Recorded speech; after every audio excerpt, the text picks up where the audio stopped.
Happy Hump Day! Welcome to the show, Sean O'Connell Show, at the midpoint of your week, and it's going to be a good one today. In about 30 seconds, Morgan Scalley, Utah defensive coordinator. Kyle Whittingham at 11:30. We'll talk with Scott Mitchell, the Utah quarterbacking legend. We'll talk with Riley Nelson, BYU football legend and insider. Hour number 3, our guy Zachariah stops by for the whole hour. Going to be a fun show. Coordinator brought to you by Breitling Luxury Timepieces, celebrating 140 years of first. Time is ticking. Find your fit today at Breitling.com. Morgan Scalley, Utah football defensive coordinator, joins us to start the show. Morgan, welcome back. How are you? What's up, brother? You know, just hanging out. It's a beautiful day in Salt Lake City. This is my favorite week of the year, the Holy War rivalry being played on Saturday night at Rice Eccles. I missed it while it was gone. I'm very happy that it's back. I'm glad it is once again a conference game. You've played in this rivalry. You've coached in this rivalry. How much do you still love this game? Oh, I love it. I love it. You know, growing up in the 80s, you know, it was all BYU, right? And then Coach Mack and the crew got it on track, and it started to be competitive. And then you went back and forth, and then the recent success that we've had, and then BYU got us. Can you believe it was 2021?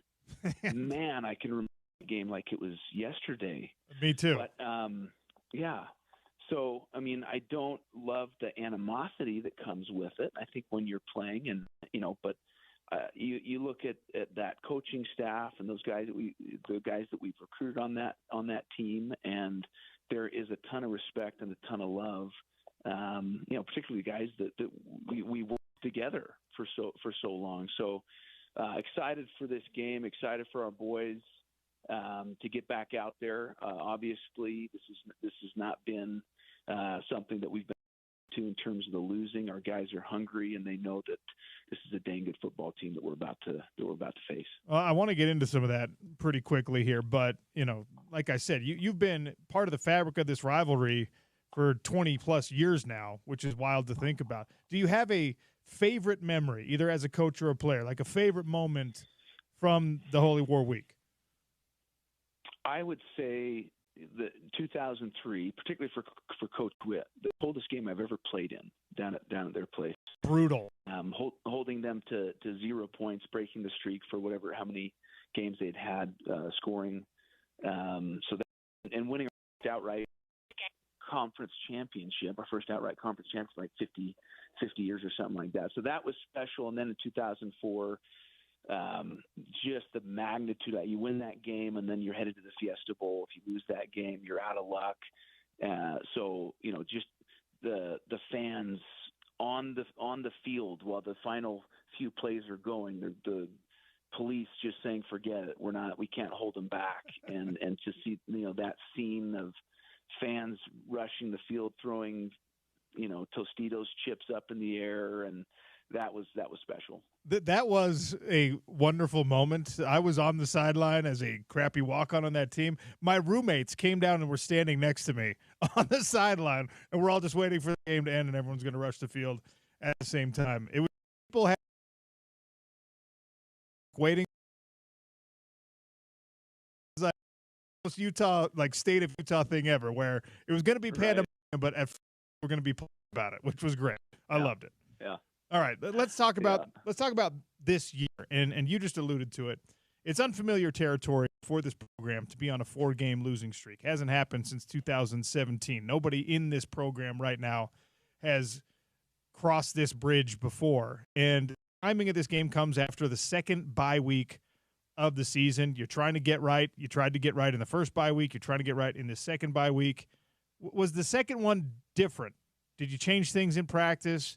Did you alter anything to try and get a different result this time out? Well, I've been a part of losing before. You say no one in the program's been a part.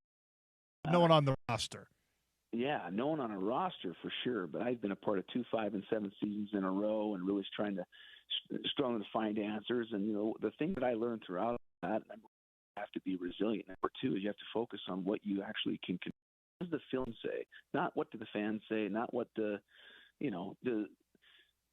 your family say. What does the film say? And if you prepare different, if the game means more this week than it did last, it's like, then what are we doing? Every game means something, right? Now, if we have deficiencies, that's what we need to work on, right? If it's tackling, we need to work on tackling. If it's, we're not taking the ball away, we need more turnover circuit stuff. So there's things that we can control, things that we can work on. That's what we continue to preach to our guys is the process has been proven. We just have to be able to, line is it's execution. And, for whatever reason, we're not getting blown out. On the defensive side of the ball, the things that we can control, gap control defense, we're not good enough at rush defense. And there's, reasons for that. You look at every single clip of where they're gaining yards, and is it leverage? Is it we're not maintaining leverage? Is it one gap? Is it gap scheme? Is it missed tackles? So we've had, our fair share of watching the film and drilling in practice what we believe our issues are. Our guys are hungry. They're excited for this game. They're excited to get back out there and compete. And I think if you do wholesale changes and you become someone who you're not, what you've done beforehand, doesn't mean a whole lot. So I get it. If there's a, maybe changing, I still believe culture. I still believe that our guys are tough and tough-minded, and we practice the right way. And so, yeah, this is one of those days you just got to keep fighting, keep improving on what you can improve upon, and let the results speak for themselves. Is the culture intact right now, Morgan? Because there is a lot of adversity and there is a lot of conversation around the program. And, I think it was after the second consecutive loss, talking to your guys, they were handling it, I think, the right way. Are they still doing that after 4 in a row? Is the culture intact? Well, I can speak from my vantage point, right? I'm in the defensive room. I'm in the defensive unit room. I can tell you as a staff, we are united. I can tell you that the culture has not changed in the building. You look at the kids, and they're strong together. So, and from a defensive perspective, this is nothing's changed. Relentless, smart, nasty ball hawks, and people I don't think understand how much we really dive into what culture is, the beliefs, the behavior, the experience. And I can tell you from our room of the defense and the things that we can, the culture is just as strong as it's ever been. Morgan Scally, Utah defensive coordinator, my guest here on the Sean O'Connell Show, starting it off on a Wednesday. All right, let's talk about BYU. They have been a revelation. They've been a great surprise. If you're a fan in Provo, they've been an unpleasant surprise for a bunch of other teams on the field so far this year. We'll see how it works out on Saturday night. But offensively, what are they best at? Well, they do a great job of, owning the system. A-Rod's done an unbelievable job of getting those guys to buy in. They do a ton in the run game in terms of inside run, outside run, eye tricks with the shifts and the motions, the fly sweeps. Add to that the Q run game, and they've become very potent. The quarterback does a great job running the football, knowing when to, escape the pocket. And then they've got playmakers. They've got playmakers at wide receiver that you can see. They understand how to sit down in zone coverage. They understand the weakness of a zone structure, right? In man coverage, great job of creating separation. So, they're doing a really good job in that system, which I love. And it's tough to scheme against, right? The Max Pro. And what do? Do you sit and drop 8? Do you play zone coverage? Do you play man coverage? So, and it all starts with the quarterback. He's the one that runs the show. He's got really good arm talent, gets the ball out quick, can run the ball. So I think, that scheme under Aaron Roderick has not changed, but it goes to show you, that that quarterback can make such a huge difference. And you look at what he's doing and the confidence he had from last year to this year, it's amazing. So credit to those guys and what they're doing, and we're excited to face them. I think that we in the media, we always highlight how much cross-pollination there is on these teams, on these staffs. It's why the rivalry is so great. One of the many reasons why the rivalry is so great. Oftentimes you're talking about a concept of like, hey, these guys know each other really well. You guys actually do know each other really well. You were on staff with A-Rod for a long time together. You do know each other well. He knows you well. You know him well. You know Kalani well. Gary's an analyst down there. You know Coach A well. He coached you, and then you were on a staff together. Does it change anything? Are they better at predicting what Morgan Scalley is going to do? Are you better at predicting what Aaron Roderick is going to do because you do actually in real life and professionally know each other in a real sense? You bet. That's part of the chess match, but when it comes down to it, it's all about players. It's all about the players, all about players making plays. But yes, you do know their tendencies. They know my tendencies. A lot of the terminology on both sides of the ball are the same, and so, a quarterback may hear certain things like, oh, okay, I know what that is. So, you're going to have to do a little bit different, but if you, again, wholesale change and change who you are, then you're not true to your system. So it's about the players and the players making plays, and I'm excited. Again, you got Justin Eno over there, Sione Puha, Jay Hill, those guys that been with us. I know Gary's helping out, and so, I called Justin and I said, hey, dude, I love you, but this week I hate you. And he just laughed, and we got a good laugh out of it. I saw Kalani at a high school football game, and just love those dudes and excited to go against them. It's going to be a fascinating one coming up at Rice-Eccles Stadium. BYU, Utah, the rivalry game, a late kick on Saturday night. One of the things that is really interesting about the way this season has developed is, what Rice-Eccles, the reputation of Rice-Eccles and what Rice-Eccles has been. I've been campaigning aggressively for people not to sell their tickets, make this an important home game, make this a loud, hostile environment for those Coug fans. Don't let it be striped blue. What do you think? What do you anticipate the environment is going to be like at 8:15 late on a kind of a cold Saturday night? I don't expect anything but rowdy. Our fans will show up, and they're going to do an amazing job. If you're a fan, you're a fan through thick and thin. Doesn't matter if you're 0-12, 12-0, whatever it is, you're a fan, And so I'm excited for our fans. Our fans are loyal. They are loud and crazy and love the rivalry, so I can't wait. All right, last thing before I let you go. This came across our desk. I'm sure you guys caught wind of it long before we did, but the new system of coach-to-player communication in the helmets. You're able to talk to somebody directly on the field.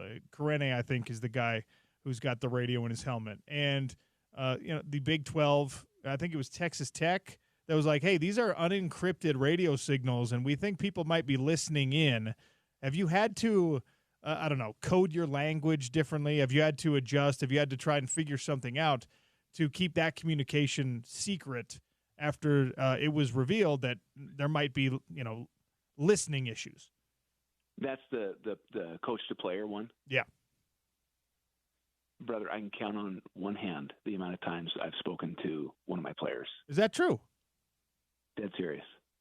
I may give them like situational tendencies, but they're out there giving calls. It's different. In the NFL, they, you huddle all the time and you have time to gather together, get the calls. College football, there's much more up tempo. There's much more, so I'd be surprised that if people were really getting an advantage off of that, unless, it affects the offense a whole lot more than it affects the defense. The offense is one that has the advantage.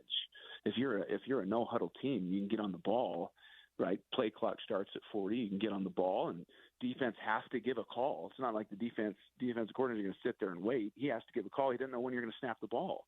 You know when you're going to snap the ball as an offensive coordinator. You can sit there like Lincoln Riley. I'm sure this is great for him because he doesn't huddle. he just sits there, looks at what structure you're in, and is like, okay. And, 15 seconds is coming around. Now I'll just tell the quarterback what to do, and away we go. But defensively, you got to get the call out. I may give them, again, I give them situational tendencies. Hey, here's what to expect. Remind so-and-so of this, but at the end of the day, if they were to tap into Utah, they're not going to get much. Tell you that, at least defensively. So most of you give the call, your call to your defensive captain through the radio, and then that's pretty much it, with the exception of what you just alluded to, because they have to communicate. No, they get the call from the sideline. Oh, wow. We have different signalers, and they get the call from the sideline. That's never changed. So I'm not providing anyone inside information. Huh. Fascinating. Okay, I'm an idiot. I thought that you were verbally giving calls into the headset to be relayed to the rest of the defense. I thought we may get to that, Yeah. We may get to that, but good luck in a home game where people are going just absolutely crazy. It's a road game where you're not getting much in terms of volume from the crowd. That stuff can work for you. And again, just the college football is a little bit different than the NFL in terms of how many teams huddle and the strategies behind it. That's one of the reasons I love talking to you so much. I learn something new every time. All right, brother. Thank you. Appreciate your time. Good luck this week. We'll see you up there, okay? And this week, I'm going to give all my calls through the headset, just so you know. Perfect. We're changing the way Morgan Scalley does things. That's what we do here on the Sean O'Connell Show. All right, thank you, my friend. Appreciate you. You got it, dude. Take it easy. Morgan Scalley, defensive coordinator, head coach in waiting. Am I the biggest idiot on the planet for thinking that communication through the headset is something you would be using on every single snap? Am I up in the night here, James Peterson? No, I was on the same page with you. I thought they're talking to him, but I guess it sounds to me, it's at least at the University of Utah, that's more of the OC quarterback kind of communication, not really on the defensive side. Yeah. Wow. That is so he's not worried at all about unencrypted. Maybe that's why this is not such a big deal, because what we just got from Morgan Scalley is like, I don't even really use that. What? Yeah. I am blown away. I love that he goes, brother, I can count on one hand how many times I've talked to my players. He's so genuinely nice that he wants to be like, bro, you're an idiot. But instead, he's just like, hey, it doesn't happen as often as you think it does. Brother. Now I want to know if that's the norm. And I'm sure it is, because like he said, you don't have as much time to process what an offense is doing. And my trepidation, that's the wrong word for it, but my worry over this when I found out that you had the ability to go into a stadium, turn on your short band radio, and scroll through the static, and then you hear Morgan Scalley talking. But I guess you'd be hearing Mike Pajakian talking, right? And wasn't we decide last week when we were talking about this? It seemed like it was more of a offensive. Yeah, and I mean, a better question would have been like listening team's call. But if they were, he wasn't going to tell me that. So, but yeah, I mean, that's really interesting. He goes, no comment. He goes, brother, there's not enough time. No comment. I also thought it was interesting the way he answered the question about did they do anything differently in this bye week, the first bye week. I genuinely did not know what to expect with that question, because there's two schools of thought, in my opinion, on this. If you've had 4 losses in a row, and if your process has not worked all that successfully for the last month, maybe it's time to tweak a thing or two, right? And we addressed this during the first bye week. There was a bunch of missed tackles before that. There was a lack of physicality before that. And then you were like, okay, well, you got to try to find balance between getting the team healthy and also tackling more and practicing the things that you have to practice in order to reestablish that physicality. And you heard kind of the overarching philosophy is the stronger influence at the University of Utah right now. We are all prisoners of the moment in a fan base. Morgan Scally called back to when he was part of 5 and 7 seasons in back-to-back years and said, hey, I've been part of this before. You have to trust your process, for lack of a better term. And for the coaching staff and probably, I guess, for the players up there, it's less of a reactionary thing and like, well, we got to strip it down to the studs in week 9 to try and get right. Well, and that's all you were doing when you asked him about this was, hey, maybe you should talk to your players a little more. Well, maybe it's not.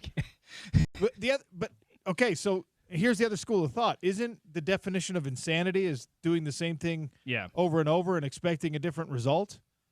So is it insane to lean on the way it's always been done, or is it intelligent because if the way it's always been done has worked for the most part, you shouldn't necessarily deviate from that system? Like, I mean, I'm trying to come up with a good analogy for this. There's two different axioms at play. You got ain't broke, don't fix it. Yeah. And you've got the definition of insanity. How long does something have to be broke before you consider it broke? Yeah. Now, defensively, Utah's not broken defensively. There are some things that need to be shored up. Yeah. Your rush defense has been below the standard that Utah football has set for many, many years. Your rush defense. And the pass rush has been, especially the last month, has been almost non-existent, too. Yeah, well, I should have abused the time a little bit more, but, like, for Morgan, a couple weeks ago he joined us and said, yes, we want sacks, but sacks for the sake of sacks are not the whole story. Yeah. And they are getting pressure on quarterbacks. They are affecting a quarterback, but it's still not the same. So I'm being a little bit overly harsh by saying non-existent. It's not non-existent, but as far as stats go, everyone looks, it's non-existent. And yeah, it's fair to say that because Logan Fano, his season totals have been paltry. Van Fillinger started incredibly hot and has cooled off very significantly. Connor O'Toole has obviously been banged up basically the who else are we seeing at the defensive position from Utah State? It's spot duty. John Henry Haley, who transferred in from BYU, spot duty. Like, I understand why you want to keep your best players on the field. You want to keep Van and Logan, and when he's healthy,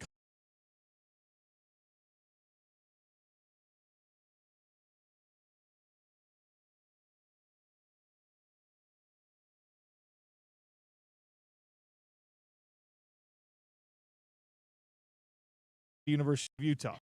All in, buy-in players, guys being here in to expect what this team is about.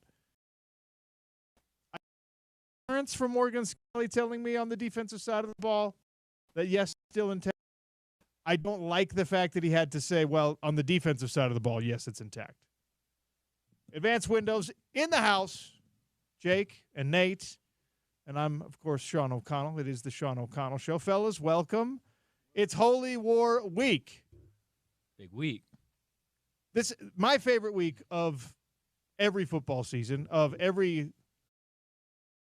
Forget, watching it, the situation. They put in a different kicker, I think, in that last attempt when he missed. But the kicker before that, forget I think the last name was Sorensen. Anyways, I think he went to Bingham. The dude was just bombing it left and right. Yeah, 60 yards, and then he went on his mission, came back, went to BYU. And so when he was out there kicking, I'm like, dude. And he's going to hit a game. Third time they took him out, I was like, oh, my gosh.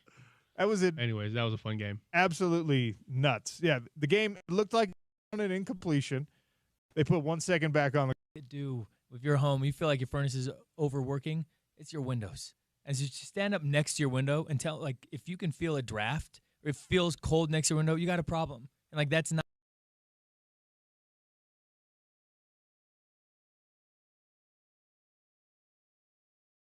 Biggest sale of the year, November. $100 off. Got to get on the schedule so you can get that pricing and get the pricing before it changes in next year. But if you have that cold window and you're uncomfortable in the living room as you're watching the game, you're worried about Saturday night, what's going to happen with the game, and you don't want to be cold in your house, call us, and we'll get you taken care of. You guys Nate, you guys doing all right? $3,500 off, 10 windows or more. That's right. Biggest sale of the year. It's a little Hey, nutty.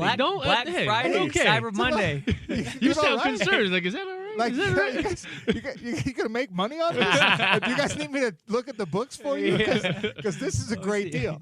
$3,500 off, 10 windows or more, but they got to get scheduled. Yeah, call today. Get up. We're at our I've seen the temperatures and know how cold it is.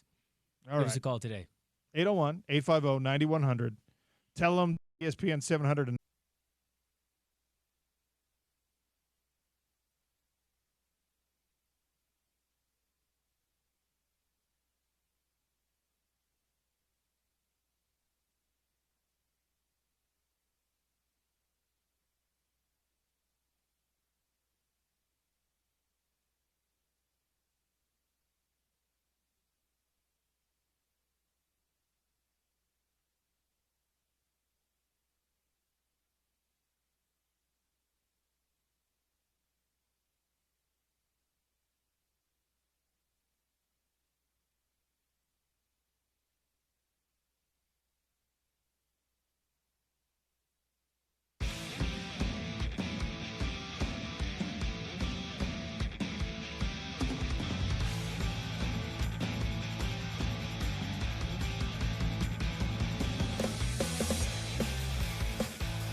Ball will go down at the Utah 32-yard line, right in the middle of the field.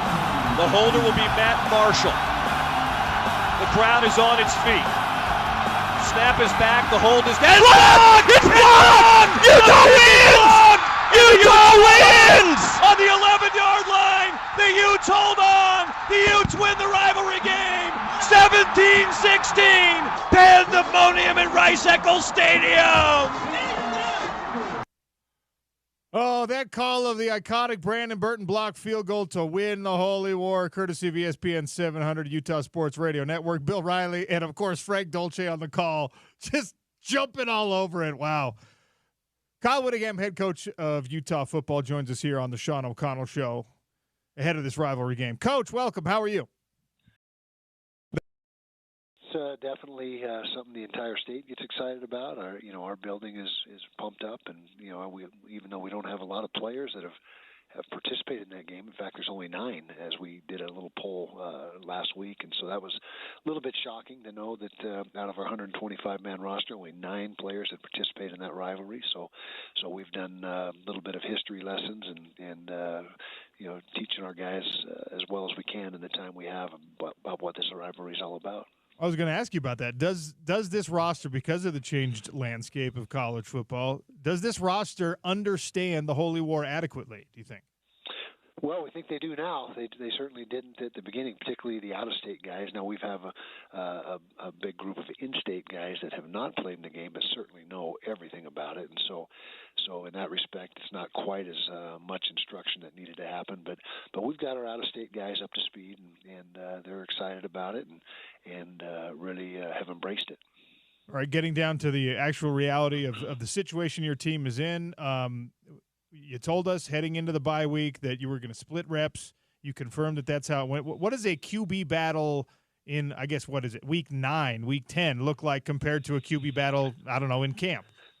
Yeah, well, it's not ideal, and it obviously means that you've been struggling on offense, and the quarterback position is so important. I've said it many, many times. It's the most important position in all of team sports, any team sport you go to, and there's no position that's more tied to your success or lack thereof than the QB position. That's how critical it is. And so when you're on a 4-game skid like we are, and the majority of our issues have been on the offensive side of the ball, you got to look at everything and not pointing the finger at any particular player, because ultimately it's on us as coaches and me as the head coach to get things right. But it's so critical that you get good quarterback play to be able to get your offense functioning in high gear. And, defensively, we've been solid all year long. We've done some really good things. We're actually number 1 in the Big 12 in total defense and first or second in scoring defense. So a lot of consistent play there, but we have lost 4 in a row. And, to our guys' credit, they've competed and played hard every week. And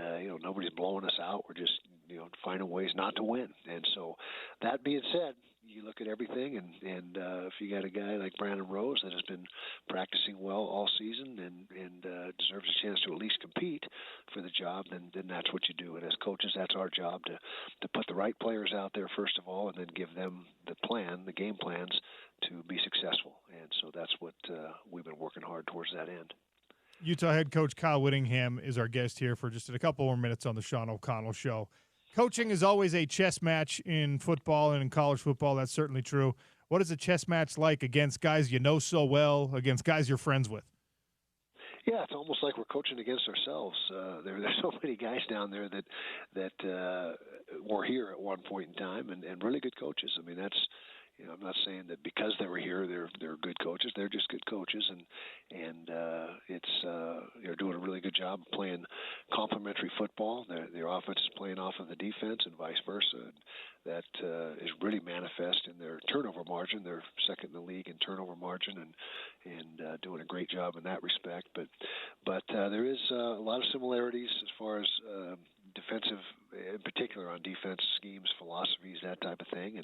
And Aaron Roderick spent a lot of time with Andy Ludwig while he was on our staff here, and has a lot of Andy's principles in place. But that being said, they're doing a nice job of putting their own spin on things and their own stamp, and the result is a very good season. At your press conference on Monday, and it was the first one I got to go to this year because usually we're live on the air, but there was a basketball game, so I got to go. You said something about the culture and how in this era of college football, it's not like it was where you had 50 guys teaching the 25 new guys how to be a Ute. Now it's 50-50, or it's even flipped on its head. And as you said, only 9 guys have played in this rivalry game before. And look, culture is one of the reasons why Utah football has been so successful for so long. From your vantage point, is that identity and culture still intact, even in this, this losing streak? Well, we're trying to make it continue to be a part of what we're doing. It's more challenging than before, far more challenging when you have the amount of turnover that teams have now. But that's it's across the board. It's not obviously unique to us, and not just our problem. I think you're seeing that in the nation, all across the country, and it's really just a try to collect as much talent as you can in a particular year and hope it gels. I mean, he is also a little bit deeper into the journey. Yeah, he certainly has a better opportunity this game than the past game to put his stamp on things. Now, you never wholesale change in a situation like this, even when you change coordinators during the season, because you just can't do that. You can't completely install a new offense. And so what he's done is, I think, very positive things, particularly this week, as you mentioned, with the extra time. And you will see some new things and things that he believes in. And so definitely a better opportunity for him in this scenario than he was presented with in the last game we played. All right, I lied. I have one more question. You don't ever give us specifics on injuries, understandably, but would you say on balance, coming out of this bye week, the team is healthier than the last time we saw you? Well, Money Parks is out for the year. Michael Mokofisi, our guard, is out for the year. Those guys were a big part of what we're doing. Money just went down in the past game. But we should get a few guys back that weren't available the last game. So I think it balances out pretty good, and we might even be in a little bit better position, as a net result between the two games. Coach, looking forward to this game Saturday night. We'll see you up there. Thank you for your time, as always. Okay, OC, thank you for having me on. Appreciate it. Kyle Whittingham, head coach at the University of Utah. Got a tough task ahead of him. I mean, I have told you, and I make no bones about it, I really think that this is the most important game that Utah football has played since when? Since the Pac-12 championship game against Oregon. I mean, that was a game where you were really trying to finally put a stamp on what you are, who you are as a program. And the results were what you needed them to be. And that helped you as you've gotten to this point again, where the expectations were incredibly high heading into the year, and those expectations were high because we were able to win games like that one I just alluded to. And now you're in a situation on the opposite end of the spectrum where you have to win this game. Must win is overused. You absolutely must win this game in order to even have a prayer of answering the question I asked both Morgan and Kyle Whittingham in the affirmative. Is the Utah football culture still intact? Well, if you lose to BYU, I don't think you have hope of keeping it intact as so far as we know it. If you beat BYU, you certainly do. I mean, if you beat BYU and you do so magically, convincingly, significantly, now we're talking about a totally different outlook in the final three games. Because a college football playoff ranking came out yesterday, the first one, and these are the rankings that actually matter. And BYU is a top 10 team. Now, BYU is underranked here, and in 4 minutes, I'm going to tell you why. But you have an opportunity to upset a rival who's in the top 10 right now and is on their way to the most successful season for BYU football in the last 40 years, potentially. That's what you're up against. Hopefully we're going to see all of you up there at the game on Saturday. Hopefully plenty of you are going to stop by the ESPN 700 tailgate. I hope that at least a few of you drive an Ineos Grenadier up there to Rice-Eccles Stadium. Call them right now, or actually, you know what, don't call them. Head out to the Warner Ineos Grenadier dealership out there at 2400 South, 5600 West. Tell them OC sent you. Tell them, hey, I want to do like a real test drive. I want you to let me take this thing for half the day or take this thing for the day. Let me drive this thing up to the Holy War. Tell them I said you could do that. And they'll give you the keys. You're going to go up there. You're going to park. See what I'm doing, James? I'm forcing Warner Ineos Grenadier's hand here. You're the power move. You're saying I gave him permission. I Warner? give you permission. All right. So I want all of you out there who are listening to be like, hey, OC said you would loan me one of these cars until after the game tonight. All right. Go out there, test drive this thing, take it a little, up the canyon a little bit, do a big loop, and then park it down at Rice-Eccles Stadium. Answer all the questions that you're inevitably going to get about, like, hey, what is that? Hey, how long have you had that? Hey, where did you get that thing? Well, I got it at the Warner Ineos Grenadier dealership, 2400 South, 5600 West. It is a stripped-down SUV with real capability. It is overbuilt for street driving, but very comfortable on the road. This thing, though, will get you where you need to be with full-time four-wheel drive, available locking differentials. It's great. And it's absolutely my car already. I'm not just testing it. Nobody's going to actually be like, show me the pink. I was driving the Ineos Grenadier around. I wasn't like, yeah, this is my car. Of course it is.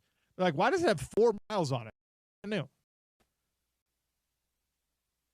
Tell them OC sent you at the Warner Ineos Grenadier dealership out in West Valley or WarnerIneosGrenadier.com. Hot Lunch is coming next, and in the Hot Lunch we take a deep dive into the first expanded college football playoff rankings.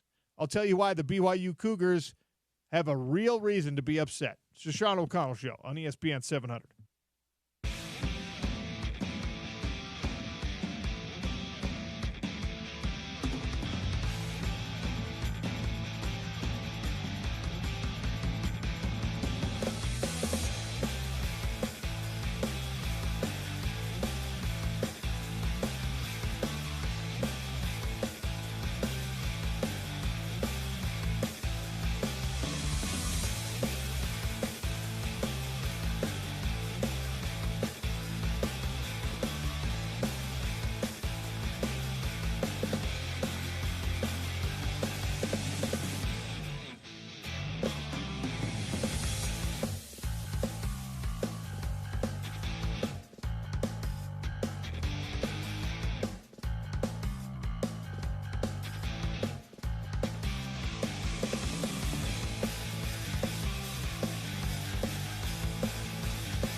5 Power 5 undefeated teams. It should not be that way. The biases that exist against even Indiana, who's in the Big Ten, who everyone is just loving on the Big Ten constantly. It's insane. You're telling me, well, what you're doing is you're telling Indiana and BYU and Army further down the list, you being undefeated is not impressive enough to me because I didn't think you were going to be here. That's so stupid.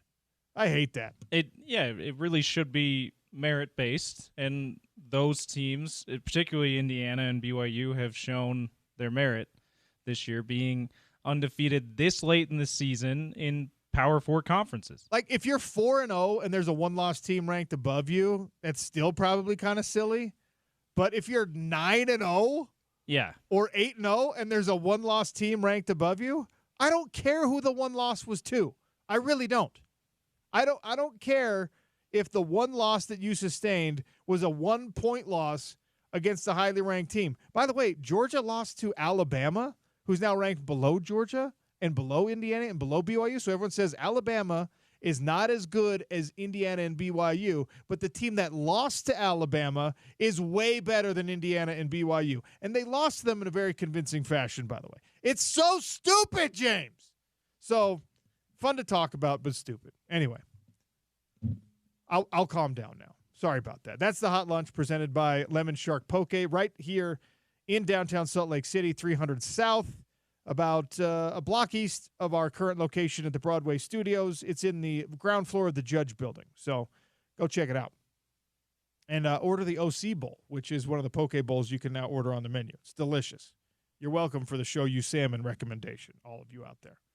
All right, our friends from Advanced Windows here in studio with us today as we get you ready not only for the Holy War coming up on Saturday, but for the changing seasons. And we're not just getting you ready, we're getting your house ready. We're getting you to be more energy efficient. Look, Jake, this time of year, expenditures are at an all-time high in my household, all right? I got Christmas shopping coming up. We have some trips and some travel that's going on to finish out the year. I don't know if I can afford to drop a bunch of cash on replacement windows right now. Yeah, you're not alone in that concern. I think that's the number one thing that we hear from homeowners. Just like, I'm not in a financial position to do it right now. Number one, the assumption is that it's going to be the cost is usually lower than what a homeowner assumes. And oftentimes they've received a quote from another large competitor or someone that's knocked on their door, and it's like, whoa, that is way too high. I can't do that right now. That's if you're in that situation and you think that you've received a quote and it's too high, call us because we're going to come in because we are factory direct. We are the manufacturer. You're getting them for a lower price, and because we cut out the middleman, so we're coming in at almost half the price of some of those larger competitors. And then number two, the financing options that we have. So if you're looking to have a low monthly payment where you want to make it so it is reasonable, it's affordable, payments as low as $150, $130, $150 a month. We can do that for you. But the key to all of this is just giving us a call and getting Rob, will be on the other line. He's one of our factory specialists. He'll be able to come out your house and just talk you through all this, educate you without any pressure, and it's free. You're able to just get educated and know what the price will be, all your financing options, and how we can make this possible for you. Nate, if my payment on new windows is as low as $150 a month, and I'm saving, I don't know, $100 a month on my energy efficiency and my gas bills, and then in the summer, obviously, my electrical bill. Right here.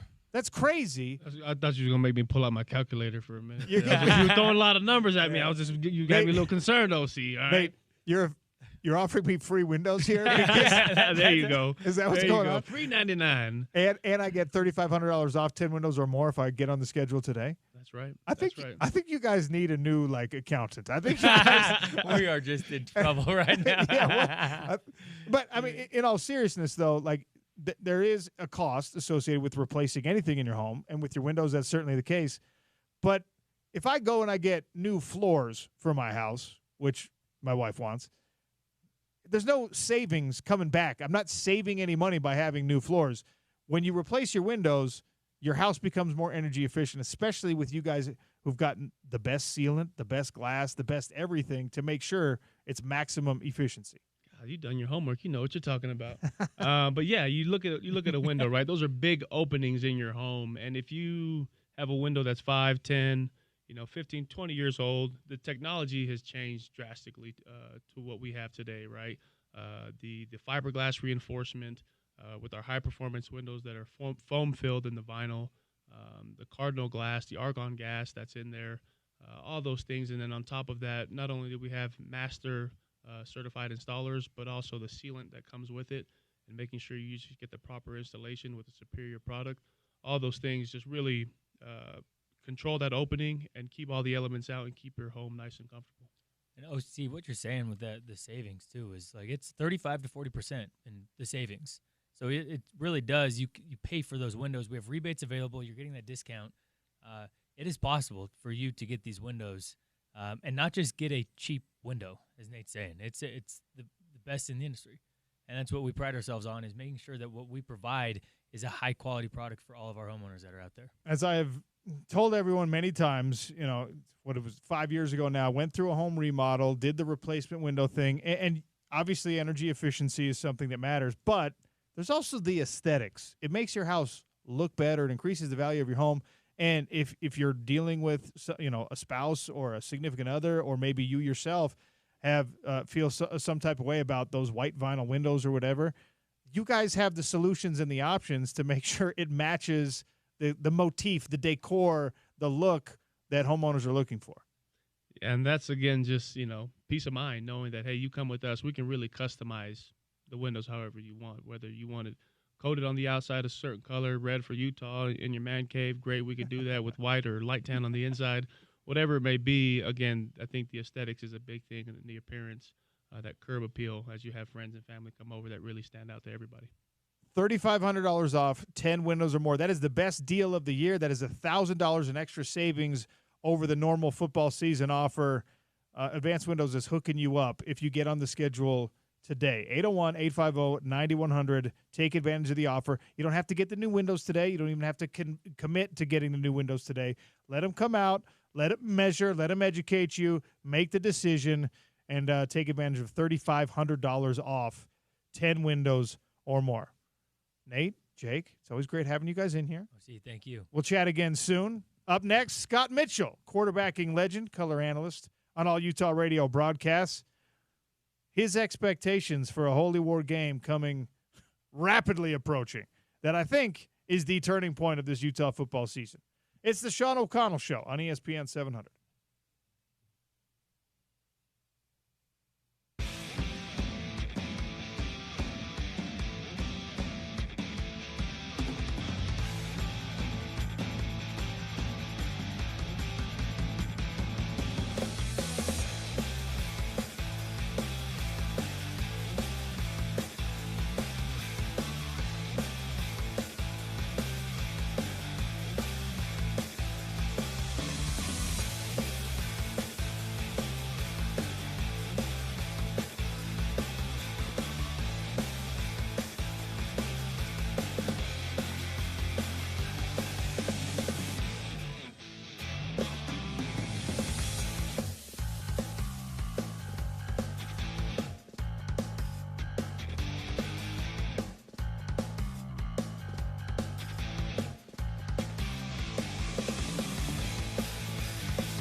Welcome to hour number 2 of the Sean O'Connell Show. Going to be a fun one. Scott Mitchell going to stop by. Riley Nelson to give us some red and blue. And then hour number 3, Zachariah for the full hour. Looking forward to that discussion. Hour number 1 flew by. We had Morgan Scally on. We had Kyle Whittingham on.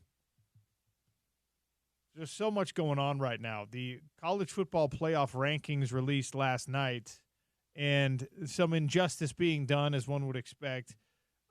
My outrage, while hot, is very temporary because, like we experience every single season, it's all going to come out in the wash. It's all going to work itself out. Right now, the projections have BYU with a first-round bye, Oregon, Miami, and Georgia with first-round byes. BYU feels like it's on its way at least to a conference championship appearance. They right now have emerged as the clear class of this Big 12 conference. But what have we seen from the rest of the Big 12? What have we seen in this Big 12 season? And not just the Big 12. What have we seen around all of college football this entire year? That it is one of the more unpredictable seasons we have had in major college football. Some people credit the transfer portal for that, name, image, and likeness, the ability for folks who are under-recruited to move up the ladder, the folks who are sitting and don't want to be sitting behind someone that they feel like, they should be able to compete with. What do? They transfer.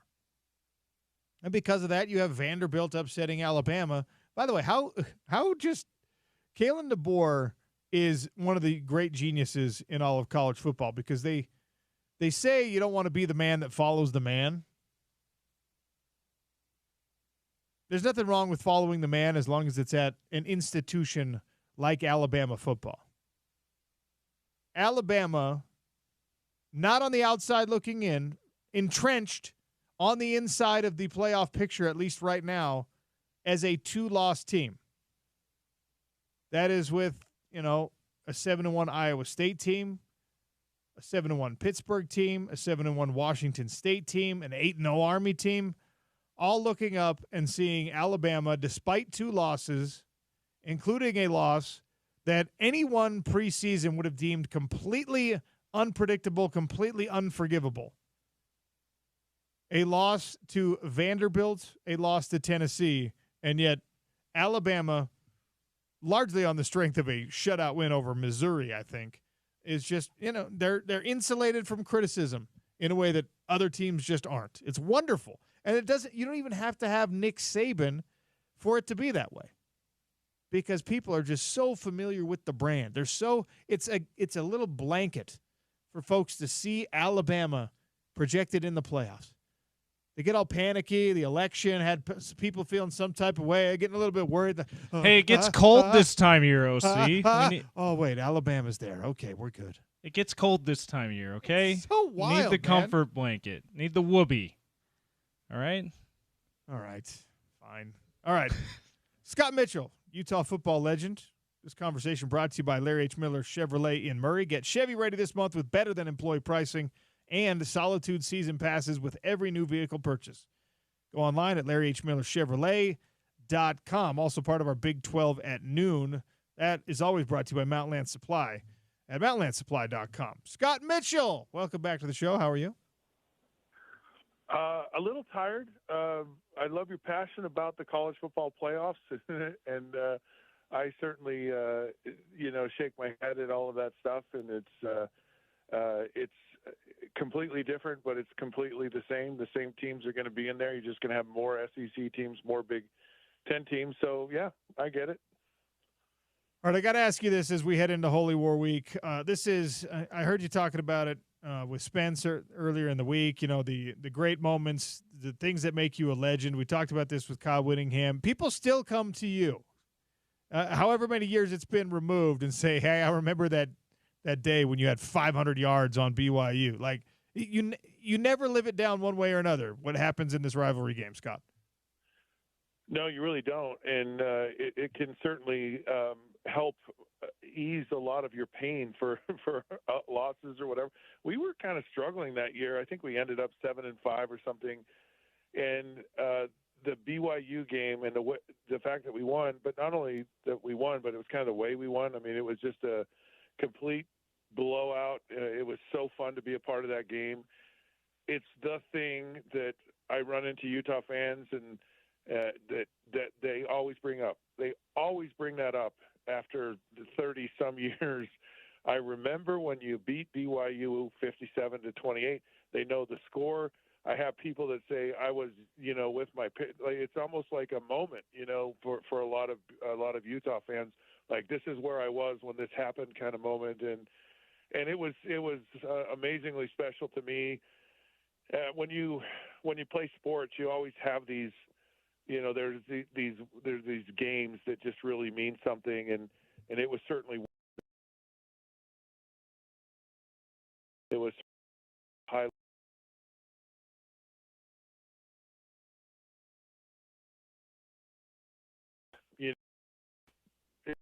Talk trash, Sean.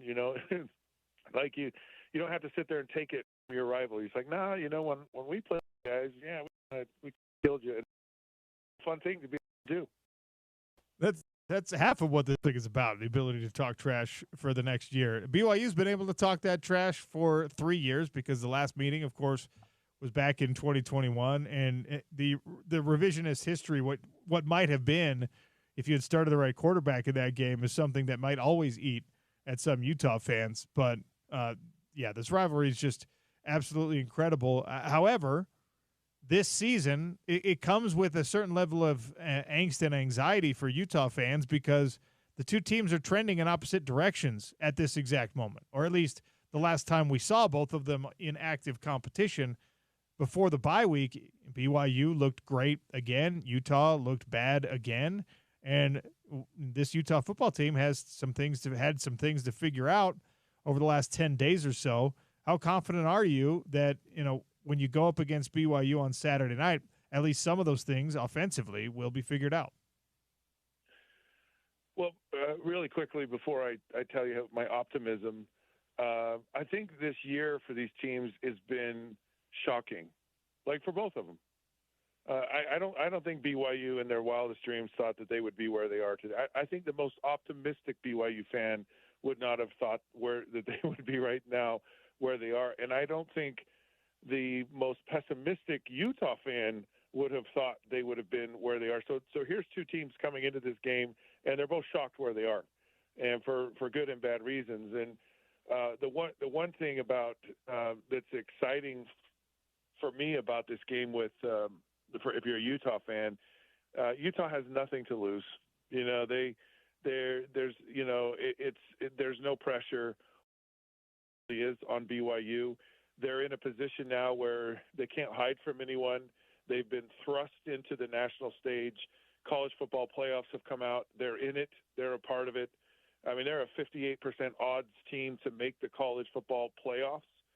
So that's a lot of pressure, and it's not something that they've been used to. And across the board, how do you handle that? It's a hard thing. I'm not saying they can't, or they won't, but it's a real thing, and it's a real thing to handle when you're on top of everything and you're now expected to do well. So BYU has everything to lose.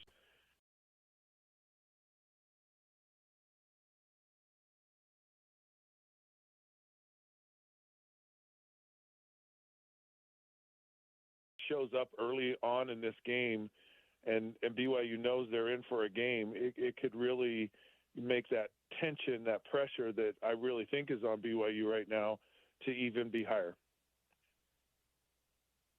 When a team is underperforming its talent level, and I think that Utah is, how could you get them to rise to the level at least of their talent? Maybe you're not as good as the teams you're facing, but you're at least maxing out your own individual potential.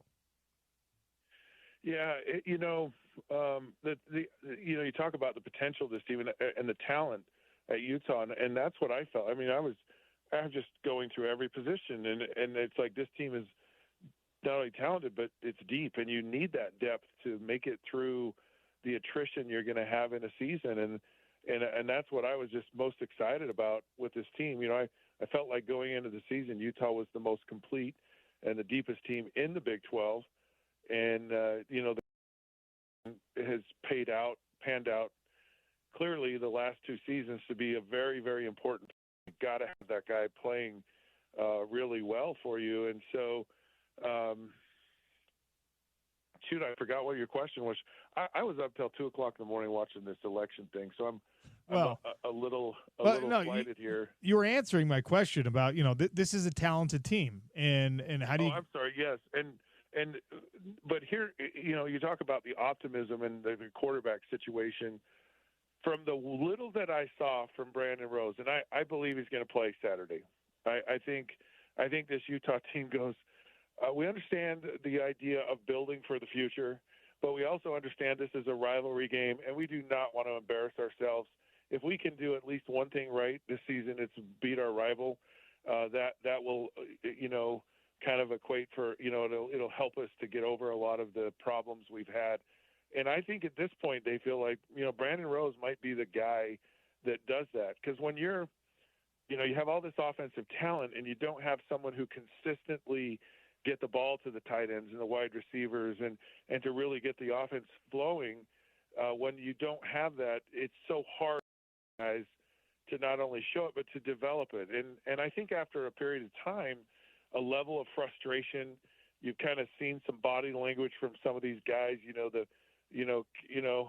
throw the ball in the right location, or, come on, let's get going here. And so it's hard for that talent to really, showcase itself. And then, and the offense has really put the defense in a bind, which I think this defense has done an admirable job this year. When you're going 3 and out and 3 and out, 3 and out the whole entire game, your defense gets tired. You just do. There's no way around it. When you're not scoring points, it puts all the pressure on the defense to be perfect.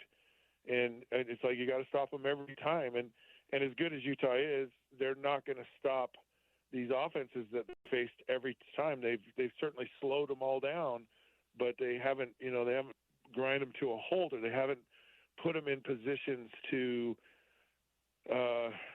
be one-dimensional. So the sacks are down and the interceptions are down, and all these teams Utah have played have been really, really patient running the football because they can, and so it just kind of one of the dynamic parts of your team. So your talent just doesn't get a chance to really show and see what it's all about. Scott Mitchell's our guest here on the Sean O'Connell Show, Utah quarterbacking legend, and he thinks it's going to be Brandon Rose on Saturday night against the BYU Cougars. Now, you're heading into your 9th game of the season. If you're doing that with a new quarterback, even if he is providing some of that spark, what else do you need to see? You can't just expect a young guy who's had a total of, I don't know what it is, like 50 snaps in his Utah football career. You can't expect him to just come in and fix all the woes of this offense. Where else do you need to see improvement to beat a team as good as BYU? Well, to the quarterback, he's been in this system for a few years, and you could see that. Like, he was comfortable with how he moved, the decisions that he was making, the accuracy with which he threw the football. He looked like a guy very comfortable on the field. So that to me says, what does that extrapolate to over an entire game? What does that look like if he starts to get the practice reps, not only for a week, but for 2 weeks? If he's really the guy, and because there's just been a flat line with Isaac, and you haven't seen like improvement. You haven't seen, it's just been the same thing and maybe even a regression, and that's not a good sign. And that's the tough thing you have to do as a coach. So I think the change at quarterback, and I don't know anything, this is all speculation on my part, but that could really be something that could kind of spark some of these other players. And so you could get more production offensively. But I think to find other ways, maybe you're a little bit more aggressive defensively. Maybe you're looking for more opportunities to get some turnovers to get, and the other thing is special teams. Maybe unleashing the special teams a little bit more. It looked like Utah went after a punt or two against Houston last week, kind of saying we've got to find some offense anywhere that we can get it. And those special teams settings are really good. In Baltimore, when they won a Super Bowl, basically with no offense, in 1999, and that defense was unbelievable. It was so good. But they found offense with their special teams. They had punt returns for touchdowns and kickoff returns. They had a really good returner. So maybe finding a more dynamic returner and letting that guy kind of have the green light might be a way to go. On the defensive side of the ball, we had Morgan Scally on the show earlier to start things out today. It's hard to ask for more from a defense that is number one in the conference in total defense, number two in the conference in scoring defense. But even with those totals and even with those numbers, they're not as good against the run as they have been. Yep. And that's something BYU does well and is going to try to do well against Utah. Is there a run defense solution in your mind for Utah football? Well, when Utah plays really well, those linebackers play downhill, and they're really good at getting in and filling their gaps, and everyone has gap soundness. And a lot of where Utah's been hurt in the run game has been the cutback to the weak side, the away from the play side, and it's because guys are getting sealed off, and that's and it's kind of experience. It could be guys being fatigued because they've been on the field for a long time, because a lot of these runs that have hurt Utah have been late in the game. And, Arizona State was kind of late in the game. Arizona, big runs late in the game, and some of these other games. But and then you've had some guys hurt. And, Connor O'Toole coming back and playing, I think, made a difference. But you've also had Junior Tafuna out, and Keanu Tunavasa has been out. And those are kind of some of your stout guys inside. But then Kareni Reed was out, and you were kind of thin there to begin with. And then some of the other linebackers, John O'Hall's a little new, so he's figuring out. Lander Barton is, I don't know if he's 100% right now. So some of your key components to your run defense have maybe been a little off, a little missing, a little fatigued. Yeah, it's been really, really interesting to see that linebacker play. Hopefully Karene is 100% healthy. All right. Give me a prediction. How do you think this actually plays out? BYU has been hovering around. I think it started at 5, went down as far as 3.5. I haven't looked at the line today, but BYU is a favorite on the road. Yeah, and 3.5 basically is, it's almost an even matchup, and I'm sure it is because it's a rivalry game. And that's kind of what it feels like to me. Like, it just feels like there's a lot of pressure on BYU. It feels like Utah has nothing to lose because the cautious fan in me, the fan that wants to not care, says, "Oh yeah, Utah's going to get blown out," and you do that because you really want them to win, and you don't want to be disappointed if they lose. So, but the optimist in me really thinks that I think the quarterback who has played well, Ratliff, has done well at BYU, but he will throw the ball up from time to time, and who knows what pressure does to him because he's never been in it. He's never had to experience it yet, and so we'll see how he handles it. But my prediction is I think Utah is going to win 27-17 with some turnovers.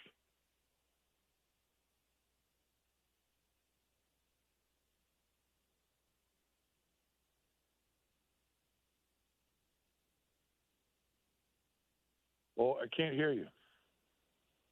I'll bet you can hear me, but I can't hear you. There you go.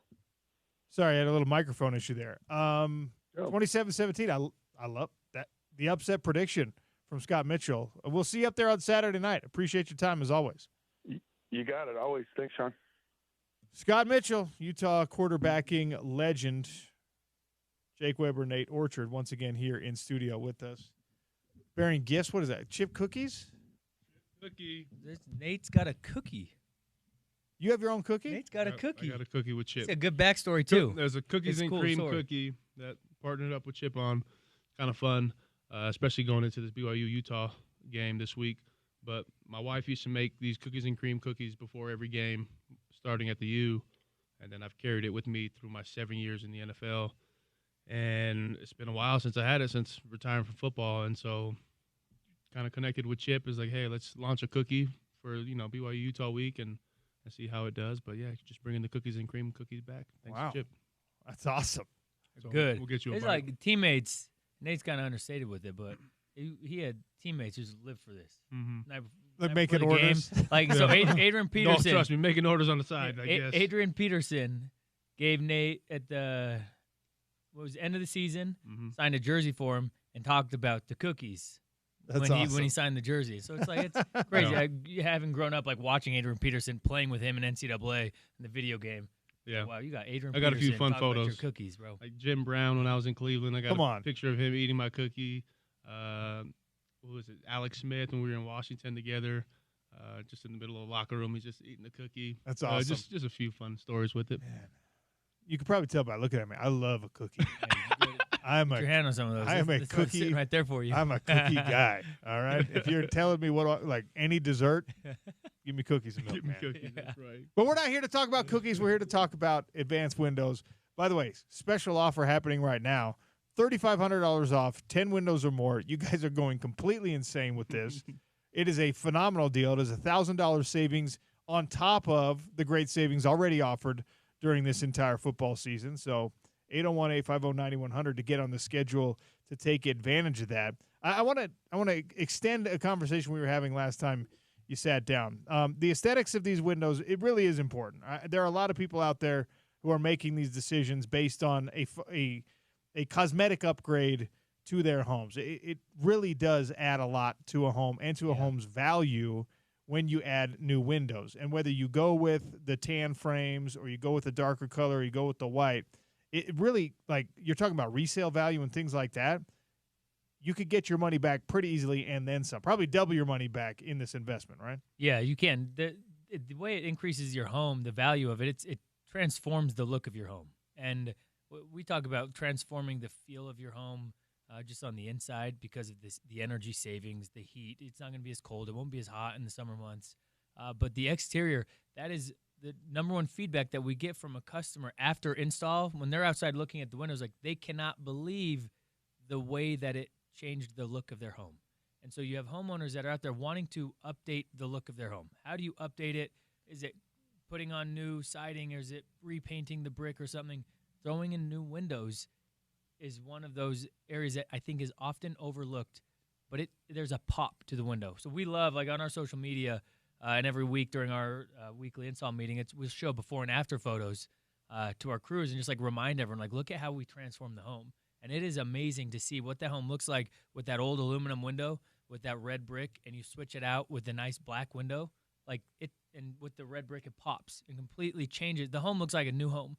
And so for those homeowners wanting to update that look, wanting to improve the aesthetic appeal, the curb value, and then the curb appeal, and then the value of your home, changing out the windows is the number one thing to be doing. We also haven't spoken enough today about the warranty and the fact that this is truly a lifetime situation, and there's no runaround. There's no call your installer. They're the ones who made the mistake. Call the manufacturer. This is a faulty product. Call the salesperson. The salesperson gave you something that wasn't covered. You guys handle it for the life of the home, the life of the window, and it's right here in Salt Lake City. So there's none of this, like, chasing down a solution. Right, and you know, another aspect to that is it's transferable, right? So you beautify the home, you put in new windows, you make all these upgrades to sell it, and then that warranty also transferred to the new homeowner, which is great, right? But again, like you said, true lifetime warranty. There is no runaround. If an issue ever comes up, we're just one phone call away, and that's something we can truly stand behind, and that's what separates us from a lot of the other competition that ultimately leads to homeowners, going with us. Oh, see, you know those three lines far too well. That's why I smirk as you say, I don't like it. It's the You would- installer, it's the the manufacturing issue. You need to go to who you bought the windows from. Like it's a terrible experience. Like, that is terrible, and that's what really sets us apart. It's like we're the one-stop shop. We're accountable for everything that happens. So if something comes up, you're going to call us, and we're going to take care of it. We're not going to be trying to dodge something, try to get out of something.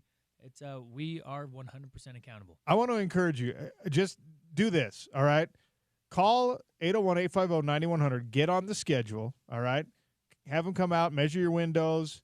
Hopefully you decide it's the right choice for you. But then test them out. Call them back and just be like, hey, a baseball goes through my window. Is it covered? Hey, Nate threw a football through my window. Is that covered? Again. Hey, like, give them a test. They will take care of anything. You guys, famously, before you even took over the company, people were like, oh, yeah, these were installed like 15 years before you guys took over, and you still honored the warranty. Still No doubt. warranty. No Yeah, doubt. our first year in, I never forget a customer from 1997. We went in, she couldn't, windows just weren't operating right. She got a little older, and we took care of her right away, and on she goes. It's a great company. It's locally owned. It's locally ran. The manufacturing, the sales, the warranty servicing, it's all right here in Salt Lake City.